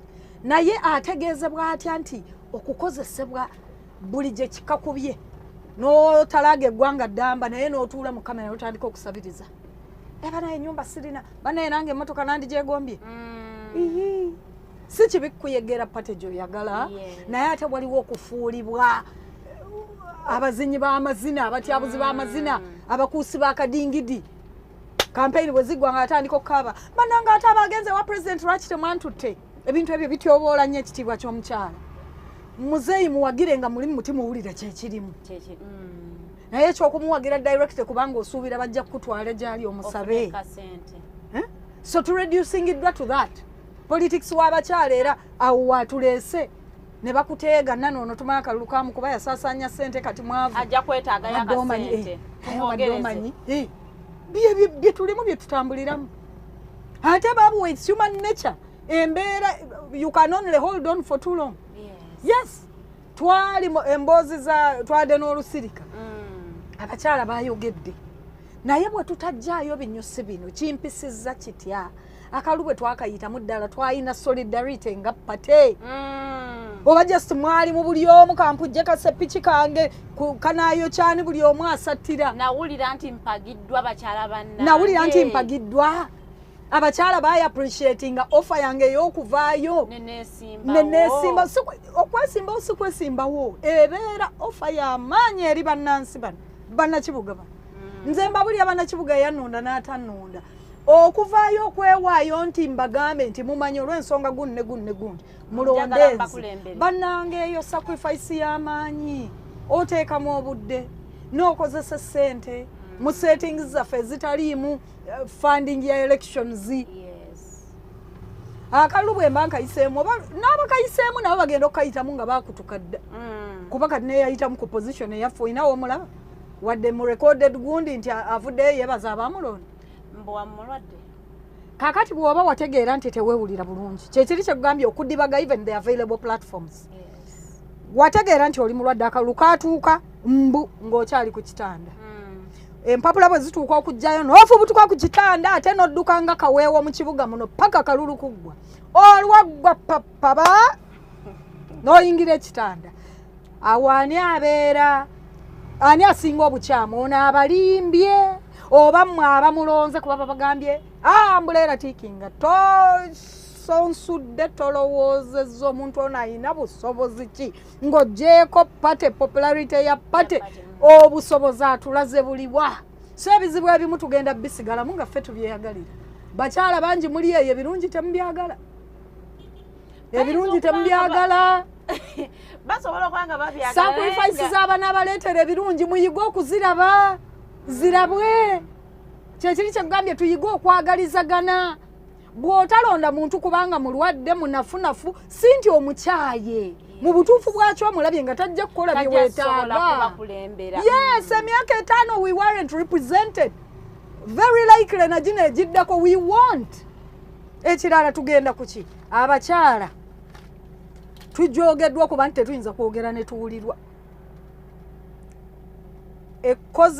enkozesa embi ey'ensimbi ezandibadde zituyamba ensimbi zifudde toge mu Uganda wano naye abakyala bitulumira eyo netutulayo netuwulira nti MP kati bagenda muwa 315 zavudde ku 2 zigenze ku 315 teri mukyala abuuza juzi twalina ka press conference netubuuza omubaka wa parliament abadde agula emmotoka ya milioni 2 n'amalako ekisanja nadda ku kirala ne bamwongera 2 waliwo abali mu bisanja abayingidde ekyokutaano buli myaka 5 bamuwa 2 za mmotoka kaakati yalabye nti bayongedde nako abeebutabika basaba more funding trillion mpulidde nti supplementary budget yeetaaga trillion endala meka 6 ne tutambulira mu twewola nkugambe nti bakazi be basinga okuproducinga naddala mu byemmere mu byokweyimirizaawo kakati ffe tunaasigala kukutuka migongo nga ndogoyi nga ddala abantu abandi tukiikiridde ate abali absent bongera kweyongeza luxury nebyakwejalabya abakyala tuyiga okuba outspoken buuza ensonga lwaki Uganda oba ekibuga ekitaliimu transport nga ali inclusive nga ali safe nga basi bwetandikira ku route wano oba tuli Makindye basi etandikira wano ng'egenda mu kibuga esobola okulinnyibwa omwana n'emusuula ku kasomero na kivubo n'ayingira class esobola okulinnyibwa omukadde esobola okuyingirwa ow'olubuto esobola okuyingirwa ali maybe abali PW abe Uganda lubuze bwe muyita omulema mba muvumye waliwo ekigambo ekirungiko waliwo ekigambo ekirungi bagala nnyo kubayita nasonyiyibwa nti inclusive mode of transport etatuleetera kusuula budde pikipiki emu etuddeko abaana bana kuliko ne maama ebakubye ekigo mulago teri bitanda naye ne mutuula ne mubisoma mu mawulire ne mulengera ku TV supplementary budget eyeetaagisa kati ya trillion bweziti supplementary budget bwemala oyisibwa anti n'ababaka baffe tukizudde emmotoka ez'emiliyoni 2 tezikyabamala okusinziira embeera ng'abakyala mutudde muli mu butale mwe muweekedde abaana bali wansi muzigamula bali mu muliro mufumba mmere n'omubiraba ne mutabyogera nako bakyala tuyiga okwogera tuyiga okufumiitiriza okwogera teguba musango teziba mpisa mbi zeziri culture norms zobadde oyogera nti culture ki ze tuyina okuscrapping okulaba tugenda mu maaso omukyala olina kusirika busirisi bwe baba batuwadde ebifo nga abakyala naffe tusobola okujja tweyogerere kansala baani ensonga zino zijje ekibuga ekitaliimu biini twakatandikira wano tuvuze twetoloola Makindye ono sinnalabawo biini accommodatinga refuse from offices or wherever ekitegeeza nti buli omu ali mu kumanaginga in a microway ebiva mu nnyumba ye yasaze nakati emirandira na biki ebishells z'amagi pampa z'abaana byonna bitadde mu kiveera kimu abiwe private company ebitwale etalina na gyebisuula omwava ensonga nga zikiteezi naye bwe baba babagobaganya ku makubo obutatembeya n'obutajuza butale manya biki babagamba ekibuga baagala kibe smart ekibuga twalabye nga batandise n'okikuuta n'amazzi pressure hose bakitaddemu detergent twagala nguudo zimasamasa makubo gaddugala naye people first leadership eriwa bakyala ensonga ezo temuziraba nti okugoba abantu ku mirimu wandibadde bafunira emmere y'abaana nga toyina woobalaze just because oyagala okuutewo watukule wamasemase gwe mukyala ali eyo ekyo toba nakyakukyogerako so tusuule gundi engerogero emizizozizo ekigambo omukyala talina ate kulasana nnyo mwogere tweyogerere twenoonyemu abasobola okwogera tube empoweringe asobola okwogera asobola okwogerera tomupinga tomulaba ng'alina kye yeenoonyeza sunsula olabe abaddewo ali consistent nana adifendinze eddembe ly'obuntu awali okukubwa waali awali essanyu waali lwaki bwakugamba nti omanyi tusobola otambula awamu mutunulira n'ogamba lwaki oba omupinga so twagalane tulabe obusobozi muffe tubwezuulezuulemu twogere ku nsonga ezitukwatako omubaka wa parliament yandibadde yeetaaga emmotoka emiliyoni 315 nga mukyala munnange buli lunaku okeera kutuula n'abaana 5 ku piki emu mugende obatwale ku ssomero ogende okole oba tonnatereerawo tonnabugumya mbooga abasawo 7 nga bawedde ng'ogibuukira obanga sinakindi okubira wa piki agenda ab'ekimire yekka bwe twogerera mu ddoboozi erimu ku women's day ng'eyo oba ku platform zonna ze tuba tulina oba parliament oba council city hall ng'eyo ne tugamba nti ku ruutu y'e Makindye obuwumbi kamu 0.7 kakunukiriza mu kamu 0.7 obugenda okugula emmotoka ssekinnoomu z'ababaka 5 n'omusobyo bwe butandikawo waakiri ne basi z'abaana nga 10 ku ruutu emu bweti atayina omubaka atayina motoka tatukiikirira agaane atayina motoka aleke sinnagenda mu parliament wemba sibadde na motoka mbadde ntambula ntya tetujja kuseeseetuka kuva mu bizibu bye tulimu bwe tutayiga kufumiitiriza na kuthinkinga critically omubaka atayina oba mwamuwa obululu nga ye awulira emmotoka kyekikulu bw'aba tagiina alekeyo aleme kugenda kukiikirira next time mumumanye nti bwe mufuna ayinza okugenda n'agamba nti ekibuga kyetaagamu transport twetaaga trains twetaaga buses ez'omulembe twetaaga ebyentambula eby'omulembe ng'amawanga amalala bwe gali ekigali awo oyingira obanga ali ebulaaya oyingira nogira ka card chui osasudde tebirimu na cash you prepay for your transport naye wano okuva ku makubo it is lacking. Government eteekwa kuwa bintu biki services balayo okusomesa abaana baayo okuba protecting n'okutambulira mu safety. Yes, akugezaako weekuli tunasigala mu kugezaako naye factors ezitambulira abaana obagambye bawadde UPE they are in an urban center like this one. Essomero eritandikirwako erya UPE tukyalina ameka mu kibuga muno. Abasomero abo abaana abava e Kawempe banoonye gundi Kittanta abaana abava e Kawempe banoonye Nakasera abava e Makindi batuukayo batya? Bakyala lwaki tetulowooza ku baana baffe? Sina nsonga yonna na boda ayinza okusaabaza gwali mu bwangu gwayanguwa naye okuba nti ye national mode of transport gye tusigazza bakyala ne tusigala nga tusuddeyo gwa nagamba tusirise. Program leka tuleme gifuula y'abakyala bokka n'abaami mwe mulaba ebintu bwe bitambula bwe birina okutambula. Abaami bajja gamba ezo nsonga zammwe z'abakyala ate mwe abakyala baabwe bali ku gundi abaana baabwe bakitawe bali endangered ku makubo ekkubo eritaliiko w'okuwe. Katugamba amasomero agamu they are within walking distance. Naye amakubo nga bw'ogalaba waliwo omwana omuntu w'atambulira mafunda galiko the whatever transport ali chaotic kati abaagala okuyonja ekibuga for example mukyala Buzeki n'abala prime minister mwenna nga bwe tubalaba mugenda kuyonja ekibuga nga mutandikira mu the core actions okutunuulira repair ya infrastructures waterways ezaazibikirwa ebintu ng'obuveera. Bakyala tuleete ideas ng'okugamba nti omuntu agenza okukola ka shopping zinga akasawo akali reusable.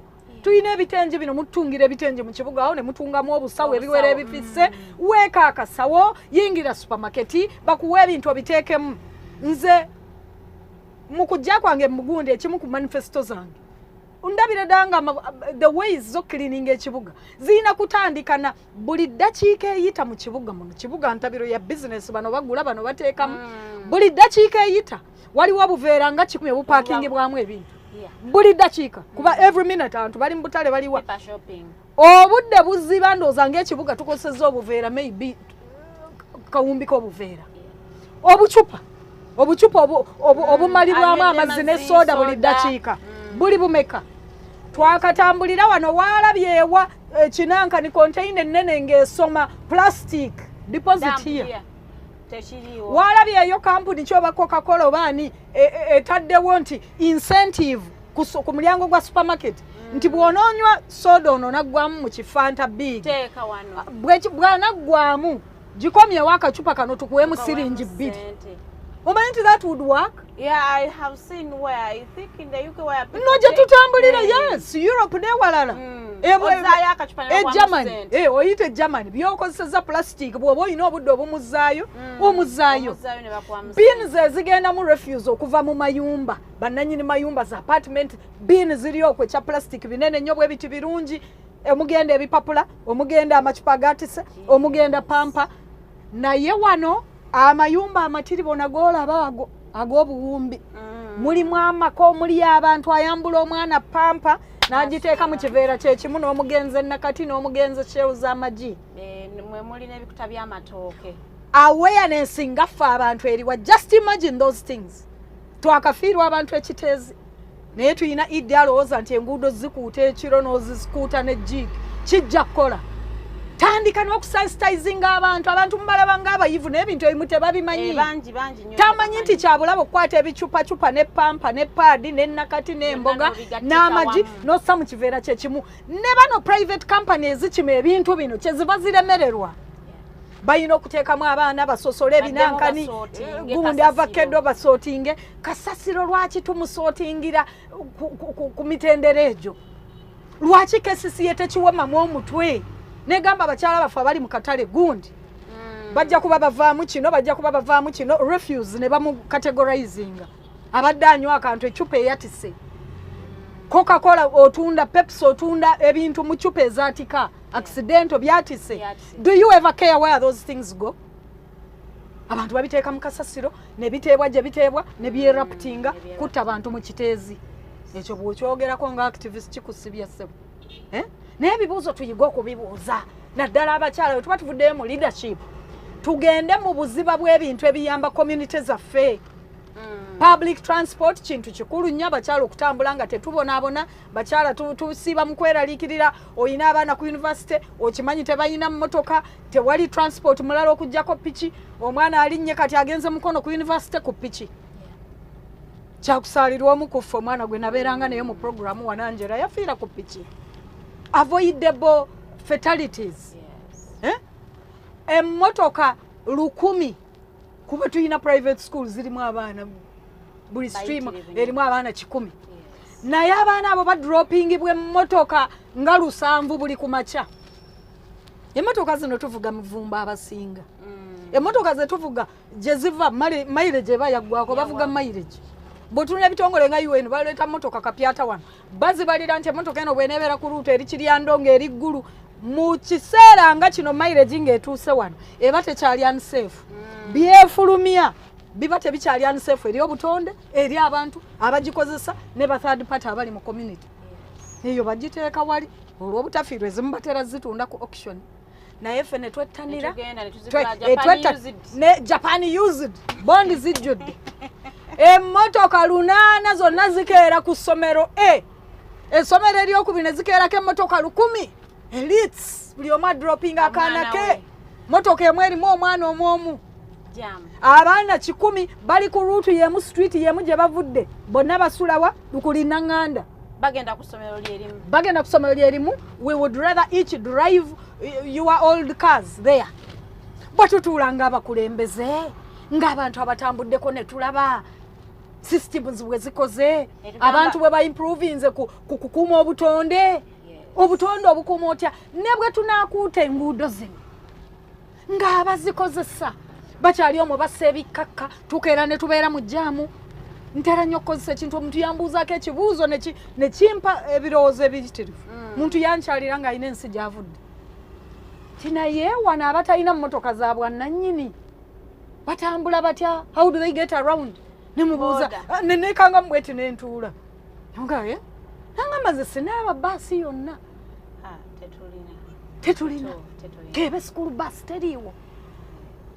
Naye mu budde bw'akalulu oyinza okulaba amadi ebimmotoka naggulu ku poliisi awo barracks ebimmotoka baasi noga nti singa zino bazitema mu baasi z'abaana bibaasi babizimbira Kenya naffe tuyina Kira Motors nga tonagenda kugulira babaka mmotoka za $315,000. Lwaki tezikola? Lwaki tekola na mmotoka nti ekola z'ababaka? Lwaki tekola baasi? Constituencies gundi division zange 5 zenadde z'okkulembera nensaba nti ne bwe mutuwa baasi zino kulooni abantu ne bateeka just akasente ka kumaintaininga. Oli n'aba ne kadi ya 15,000 n'emukolera wiiki ne tuba nti mmotoka ebeera maintained tugulirako amafuta. Kira Motors lwaki tekoze baasi ne tuzirabirako waki ne zisaabaza abaana baffe ne bagenda ku ssomero? Naye it's not enough okugamba UPE weeri abaana bagendayo bati abanugundi. UPE weeri ab'omu byalo bagendayo tebalinayo kyakulya abatalina paadi nga bawanduka. Kwegamba nti gaps nnyingi obuvunaanyizibwa tebuliiwo. Mwoyo gwa ggwanga gwaggwawo dda. Bakyala bannaffe abalina platforms bonna banoonya byabwe teri alina mwoyo nti gwa abantu banne. Kyova olaba omukulembeze Prime Minister yandigambye abali mu kwaziira n'okkaaba mwaka tuwadde mwebale naye mweyiiye mugende. Bagambe nti mwaka tuwadde ekibuga kisaana kinyume ekibuga tusaana okwatractinga abalambuzi naye ekibangirize gundi kiri mwakatale kaddekeya kaakali akasomero akatandikirwako kaakali bwokera kwata omwana munaze entumbwe muleke ku ssomero liri safe weri akamere genda mukatale. Abantu nalabye juzi beewaana nti bakyalira omukulembeze ogwanga ne balaba ente empitirivu obulungi. Uganda efulumya amata. We export dairy products. Naye tuyina abaana abakonzibye amasomero ana bagendayo ne basiibayo njala. Amasomero agasinga n'essomero gy'owa $3,000,000 fees w'omwana wa primary. Parking omupakingidde. Tuneewalirawo obukyafu mu kibuga. Because parents must buy Coca-Cola bottles abaana baba wano biki keeki manya biki ebintu ebiri awo ebitali ki. Osomesa abaana okukula obasomesa health na ki curriculum na gitunulako environment n'ebirala. Naye abaana tebabayigiriza na kulya. Tulowooza nti abaana abalidde gundi pizza ne bawumbulukuka be bali healthy. education should begin at levels yeyongerera ddala disorder mu kibuga olowooza otya nti baboda n'abatembeeyi bokka be baleeta disorder ng'oyina abakulu abavuga emmotoka za gavumenti eziyitamu nga tezifollowinga order ya kkubo twi ng'ombe bayita ku buli omu mundu zisonze mu bantu muveewo abantu bayitewo disorder y'ekibuga factors nnyingi ezigirimu waliwo ebifo nga zinnajeerakira zisuza abanene mu gavumenti bangi buli sekendi eyita owulira bw'obeera ku kkubo n'oteesega lwaki abantu tebaagwa eddalu nga musiiba mubaleekaanira lwaki tebalwala emitima lwaki tebatabuka emitwe so nti collectively ng'abakyala ng'abaami nga bannansi twezuule tuyige okwagala okweyitimula okwagala okwekulaakulanyiza awamu obukulembeze tutandike kubulabanga kuwaayo nga kutambuza ggwanga mu ngeri etugasinyulwamu ffenna bwe ndowooza Wow, mwe abali ku Mighty Drive nja kwampitayitako mu comment section okulaba ate endowooza zammwe nenja okubategeeza nti olunaku lwaleero tukutte ensonga z'abakyala because luli twagambanga tetuweereddwa mukisa but even when they give us opportunities spaces ze batuweera tetuzikozesezza kubanga osanga nti issues ezibeera tabled mu parliament nga z'abakyala surprisingly teziretebwa abakyala teziretebwa abakyala and we have women leaders in parliament kati awo nga omuntu weyeebuuliza gwe ng'omukyala nga wayingira mu parliament ku tiketi y'omukyala lwaki toli mu kurisinga issues eziruma abakyala so no ndowooza ffenna tuyigidde wamu abaagala okubeera abakulembeze ate naffe abalaba tubeera ne what should be done naddala abaana ab'obuwala gye tudda wansi ddala kubanga kufa abaana ab'obuwala ensonga nyingi nnyo ze tutanuulidde nti omugigi gwammwe you are very articulate muli vocal ku nsonga z'abakyala ate bw'otunuulira saawa eno omugigi gw'abaana ab'obuwala abaliko tebibafaako obuzibu bwaliwa mwalaginga wanti temwapreparinga abaana babuwala you didn't put a connection between you n'omugigi ogubaddiridde nti enge bwe mulaba ebintu ate guno omugigi ogubaddiridde si bwe babiraba kituufu nnyo era obuze ekintu ensonga eyo ebusibwa nnyo amaaso kituufu nnyo nti abazadde tulinga aboonoonya abaana abantu abakulu mu society balinga abatatulaze abatatuwadde guidance mwe muli omuva eŋŋombe ezigamba temulina kyemutugamba leadership bweba tenakyalinze new leaders other would be leaders amaka tegatetenkanyiza bwongo bupya abantu abalina ensa tugenda kubanoga komiti tugenda kusigala nga tuhayaringa abantu naye omanyi abakyayina be bayinza okukola enguudo ne batatabula musenyi kugubba tugende tubajjeeyo abaffe tuboonoonya omanyi abasawo bwe baneediima oba abasomesa ndowooza tubajje Cuba abazadde abafunyeemu naddala elites twonoonya abaana mu bugenderevu oba obulyawo mu butamanya byonna nga biva mu kyera settings eziriwo ebimu biva mu butamanya ebimu biva mu ngeri ze tutayinza kwebeera nkuwadde example nti for example amasomero abaana bagenda okusoma abato if they are in urban centers that don't have transport systems parents are forced to abantu bavuga emotoka ku makubo muno which they can't afford because there is no alternative tewali kulowooleza wamu kugamba nti abantu ebyentambula by'abantu ebiri modern ebiri safe and inclusive kintu kyetaagisa nnyo okukulaakulanya ebibuga kati baba tebakirowoozaako tukuzizza abaana batuula mu motoka olw'okuba yo after time n'omwana atuuse okweyambaza ka vesti eyambaze kagundi kapanti ayambale socks gw'omuwalula omuwadde omukozi mwambaze socks mangu twanguwa biki kuba tolina budde bugenda kumulinda so we don't have time to nurture abakyala especially in urban centers honestly we have not had time to nurture nekikuzaayo ku economic challenges tugezaako kugenda kuyiriba abalala bakeera saa 12 mu butalo omwo abaana babalekedde bakozi ojja munaazo ojja muteeremu kajjuisi omutwale ne tubutwala saa 10:12 bwe buvaayo ne buyitira ku dduuka ne weeba kakaawo wansi webinankani wemmeeza ne baddeeka ssaawa 4. So factors obwavu bulemesezza omufirika okupreparinga okukuza healthy minds. Minds are very unhealthy every day. Kirungi nnyo nti olwaleero mpulidde nga boogera ku butabika situation eriyo buli naku abantu abagetinga mental challenges beeyongera. Factors ziri open tuzimanyi ekisingira ddala mu youth unemployment which leads to poverty. Factors nyingi toyinza zimalayo okujjako nga tutudde wamu ne tuba intentional. Tewali kirungi kye tujja kujja mu kukola bintu mu ngeri eya zirinda balwange kandabirire banga abaana boolabirira ababo bw'oba olina abakozi 3 abanayambaza abaana obatwale kusomera eriyo atabalina eriyo asooka omuggalira mu kazigo ke adduka asuubula ebbogo yakumaca amusangemu olaba accidents kandi emwokezza. So byonna biddayo eri ku bwavu unemployment. Abavubuka bw'oba obasomesezza ne bafuluma university ne bakugamba nti ku percentage bwete efuluma jobs cannot even take, there are no jobs to take even 30%. Nasomesa omusawo nina graduate in medicine wakiraba wanti omusawo atambula butambuzi ddo ng'ayigga omulimu. Omusawo abula omulimu naye bwe baleeta statistics n'ebyafaayo ebiri mu mulago nti department gundi tetuyinaamu amala tetuyinaamu. Kati bwe nfuna gye neewola akasimbi kange bwe bava nga mulinnyisa nnyonyi ng'agenda ayiga olulimi oba Luchina oba Lujamani ng'ajjanjaba abeeyo. Brains tunaziretayininga tutyanga awamu ng'abantu tetufudde ku baana baffe.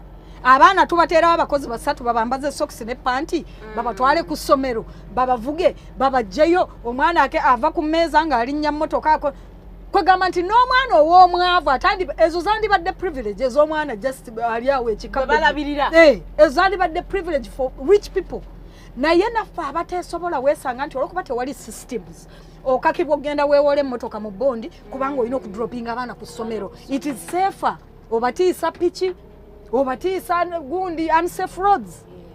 So nti buli kimu every failure leads to another failure.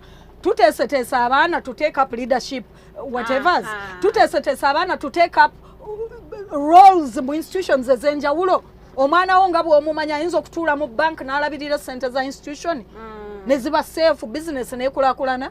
Nedda tukulidde mu stress, abaana tetulina budde bubagaidinga, abawala bakula balaba cases za corruption, bawulira omukyala mubaka gundi yabbye amabaati g'ekkalamojja batuula ku TV nti gundi bali mu kumutwala luzira yakenudde.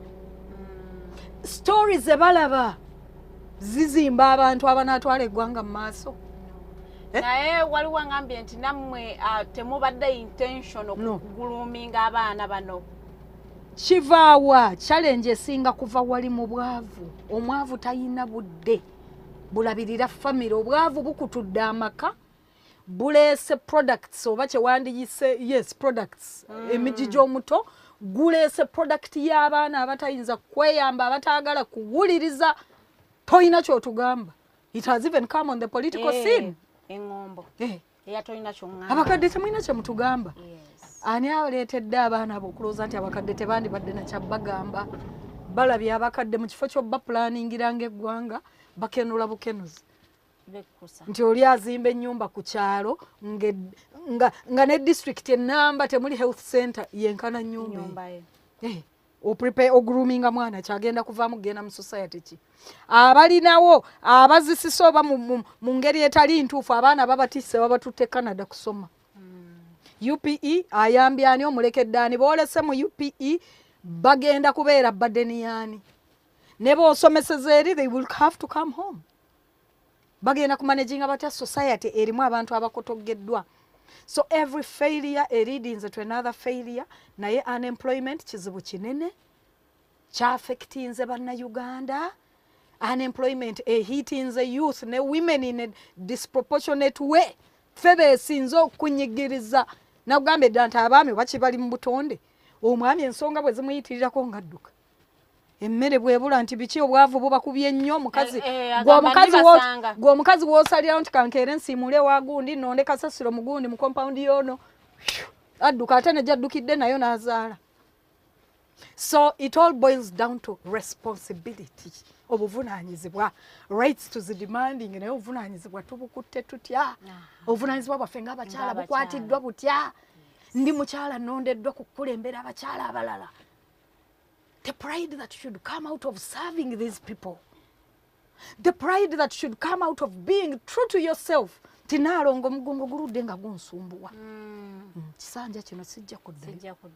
Teka platform y'abakyala nemegisquanderinga. But I must get it because I got it last. I must get it. Kubanga kyekijja okunnyimiriza. Tetulina spirit egamba nti bino biba binnemye, let me resign. Oli mu position kiteezi ng'oyo agudde abantu bafudde mu ngeri ey'ekyoyonoonere, mu ngeri eva mu negligence. Buli omu ali mu kamera asonga mu mulala sooka owanike emikono nti mumanyi nga tebana bakukwata ku replacing samulala timumanyi eno ebadde ensobi yange. Own up. Let's own up when things don't go right. Mistakes are natural.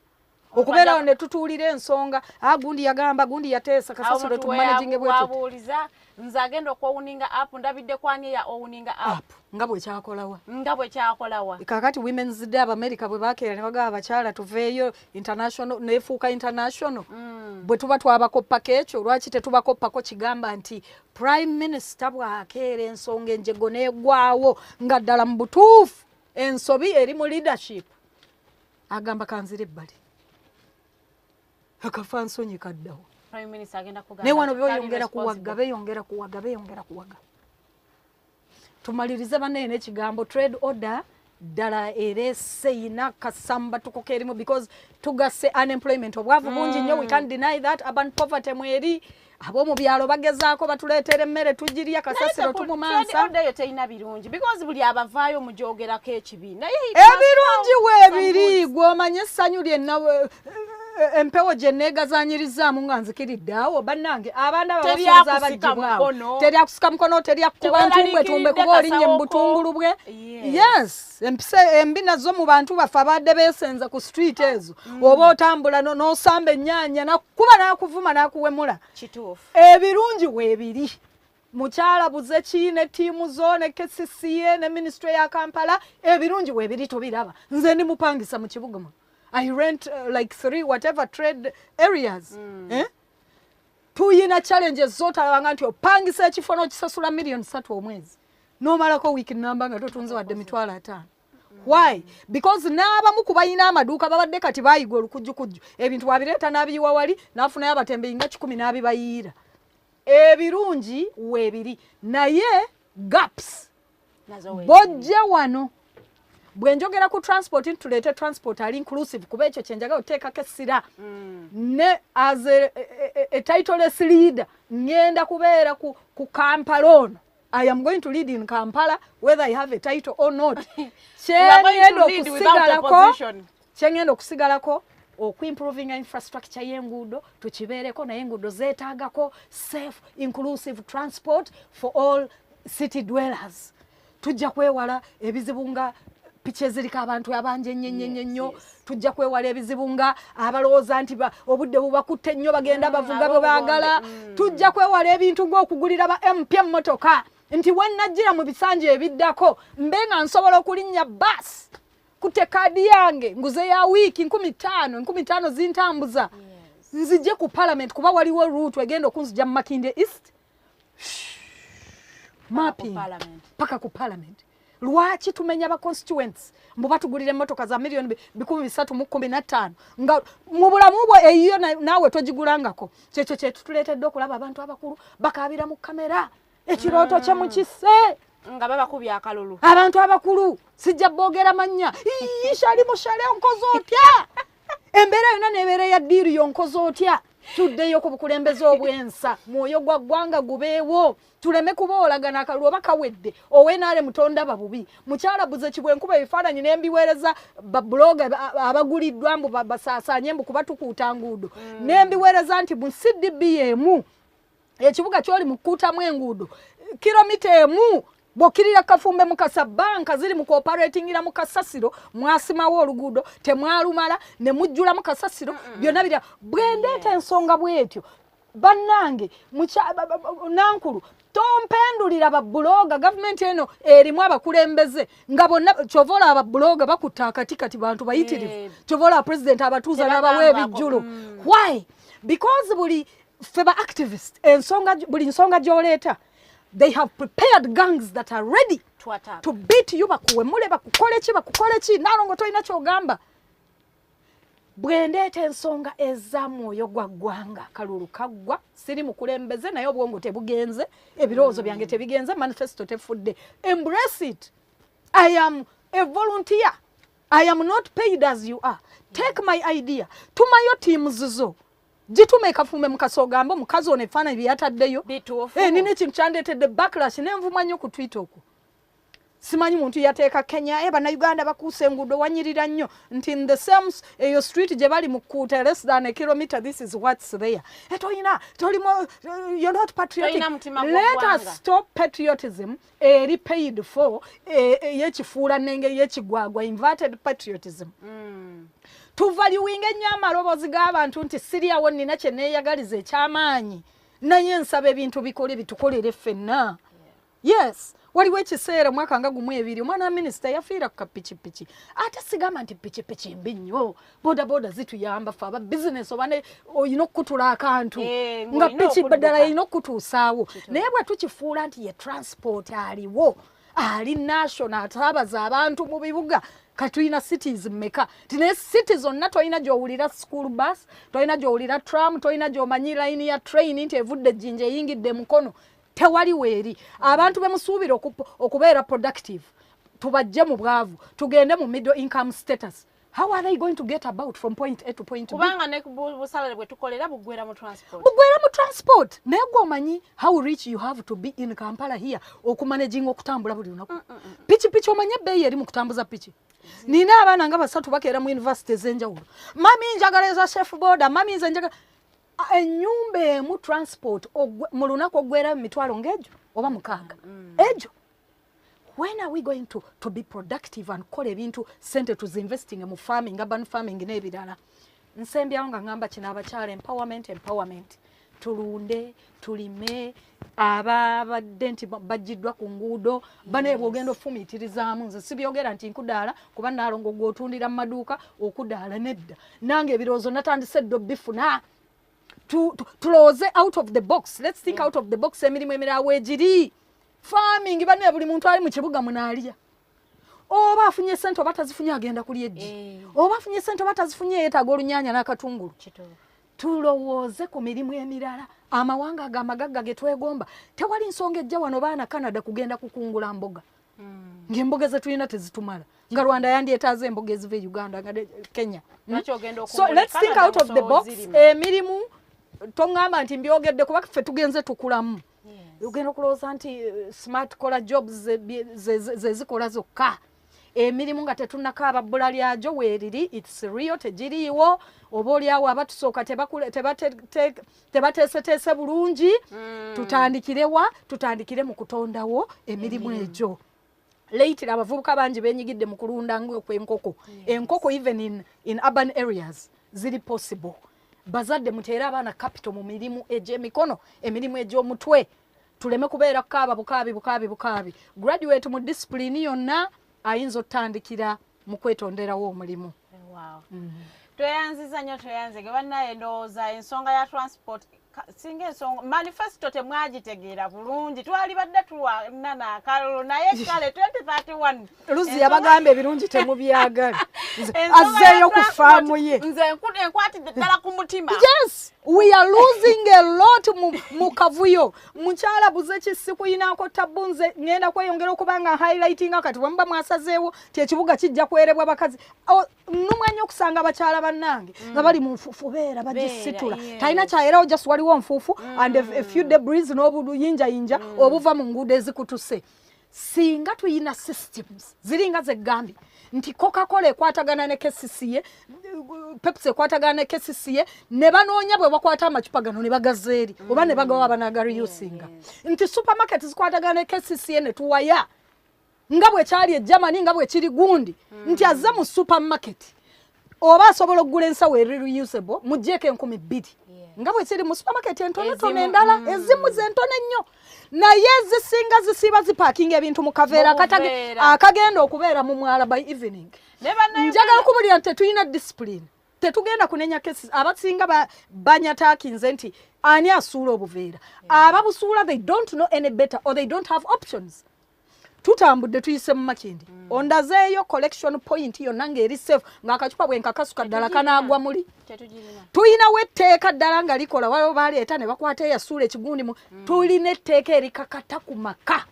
obutakeera kuteeka kifuluusi kyakasasiro mu mmotoka kisuula muli tuyina kamera abalitaringa tuintroducing knowledge ne sensitization tutambulizeeko etteeka essaamusaamu abantu bakole community work oba katale guni nga mmwe mukasusa obubi ebisasiro naye ekiri mu butale obwo ne baba bateerawo ekyokuteeka mu kasasiro bwe kijjula kimalawo wiiki 3 nga tewali akijjeeyo abala ennaku gye bankaabidde bali ku bizimbe basasula ez'akasasiro naye kasasiro bamussa mu bintu teryamu kima enkuba bw'etonnya n'emutambuza n'agenda n'ayiikayiika embwa ne zimusika so nti responsibility eri collective naye nga institution cases temuyinza kwekwasa nnyo nti bannakibuga be bali irresponsible mubawe alternatives streamline refuse ava atya mu mayumba g'abantu tuleme kula abantu nga bafa kiteezi n'osonga muono gwe n'ofunirawo omulimu kuba ono bamuli kubya akabazzi olwa kiteezi tubeere bantu abatekinga feedback positively teri kyetaagisa kugulira bamemba ba parliament motoka za milioni 3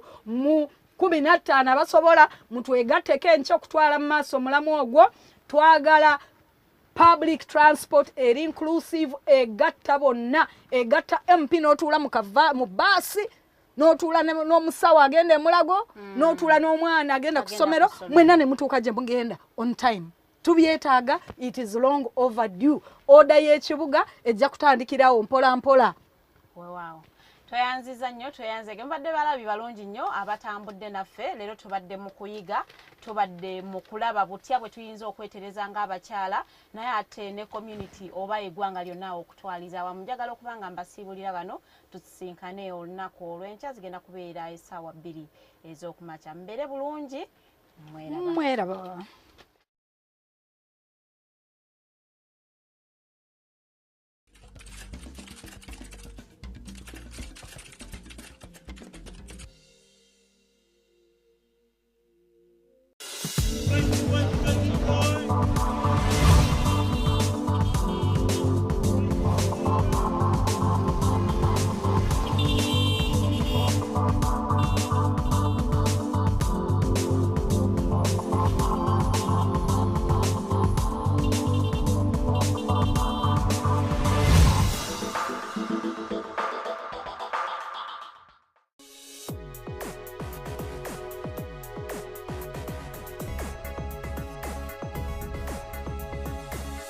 The Alternative Dig Talk. Real issues, real talk.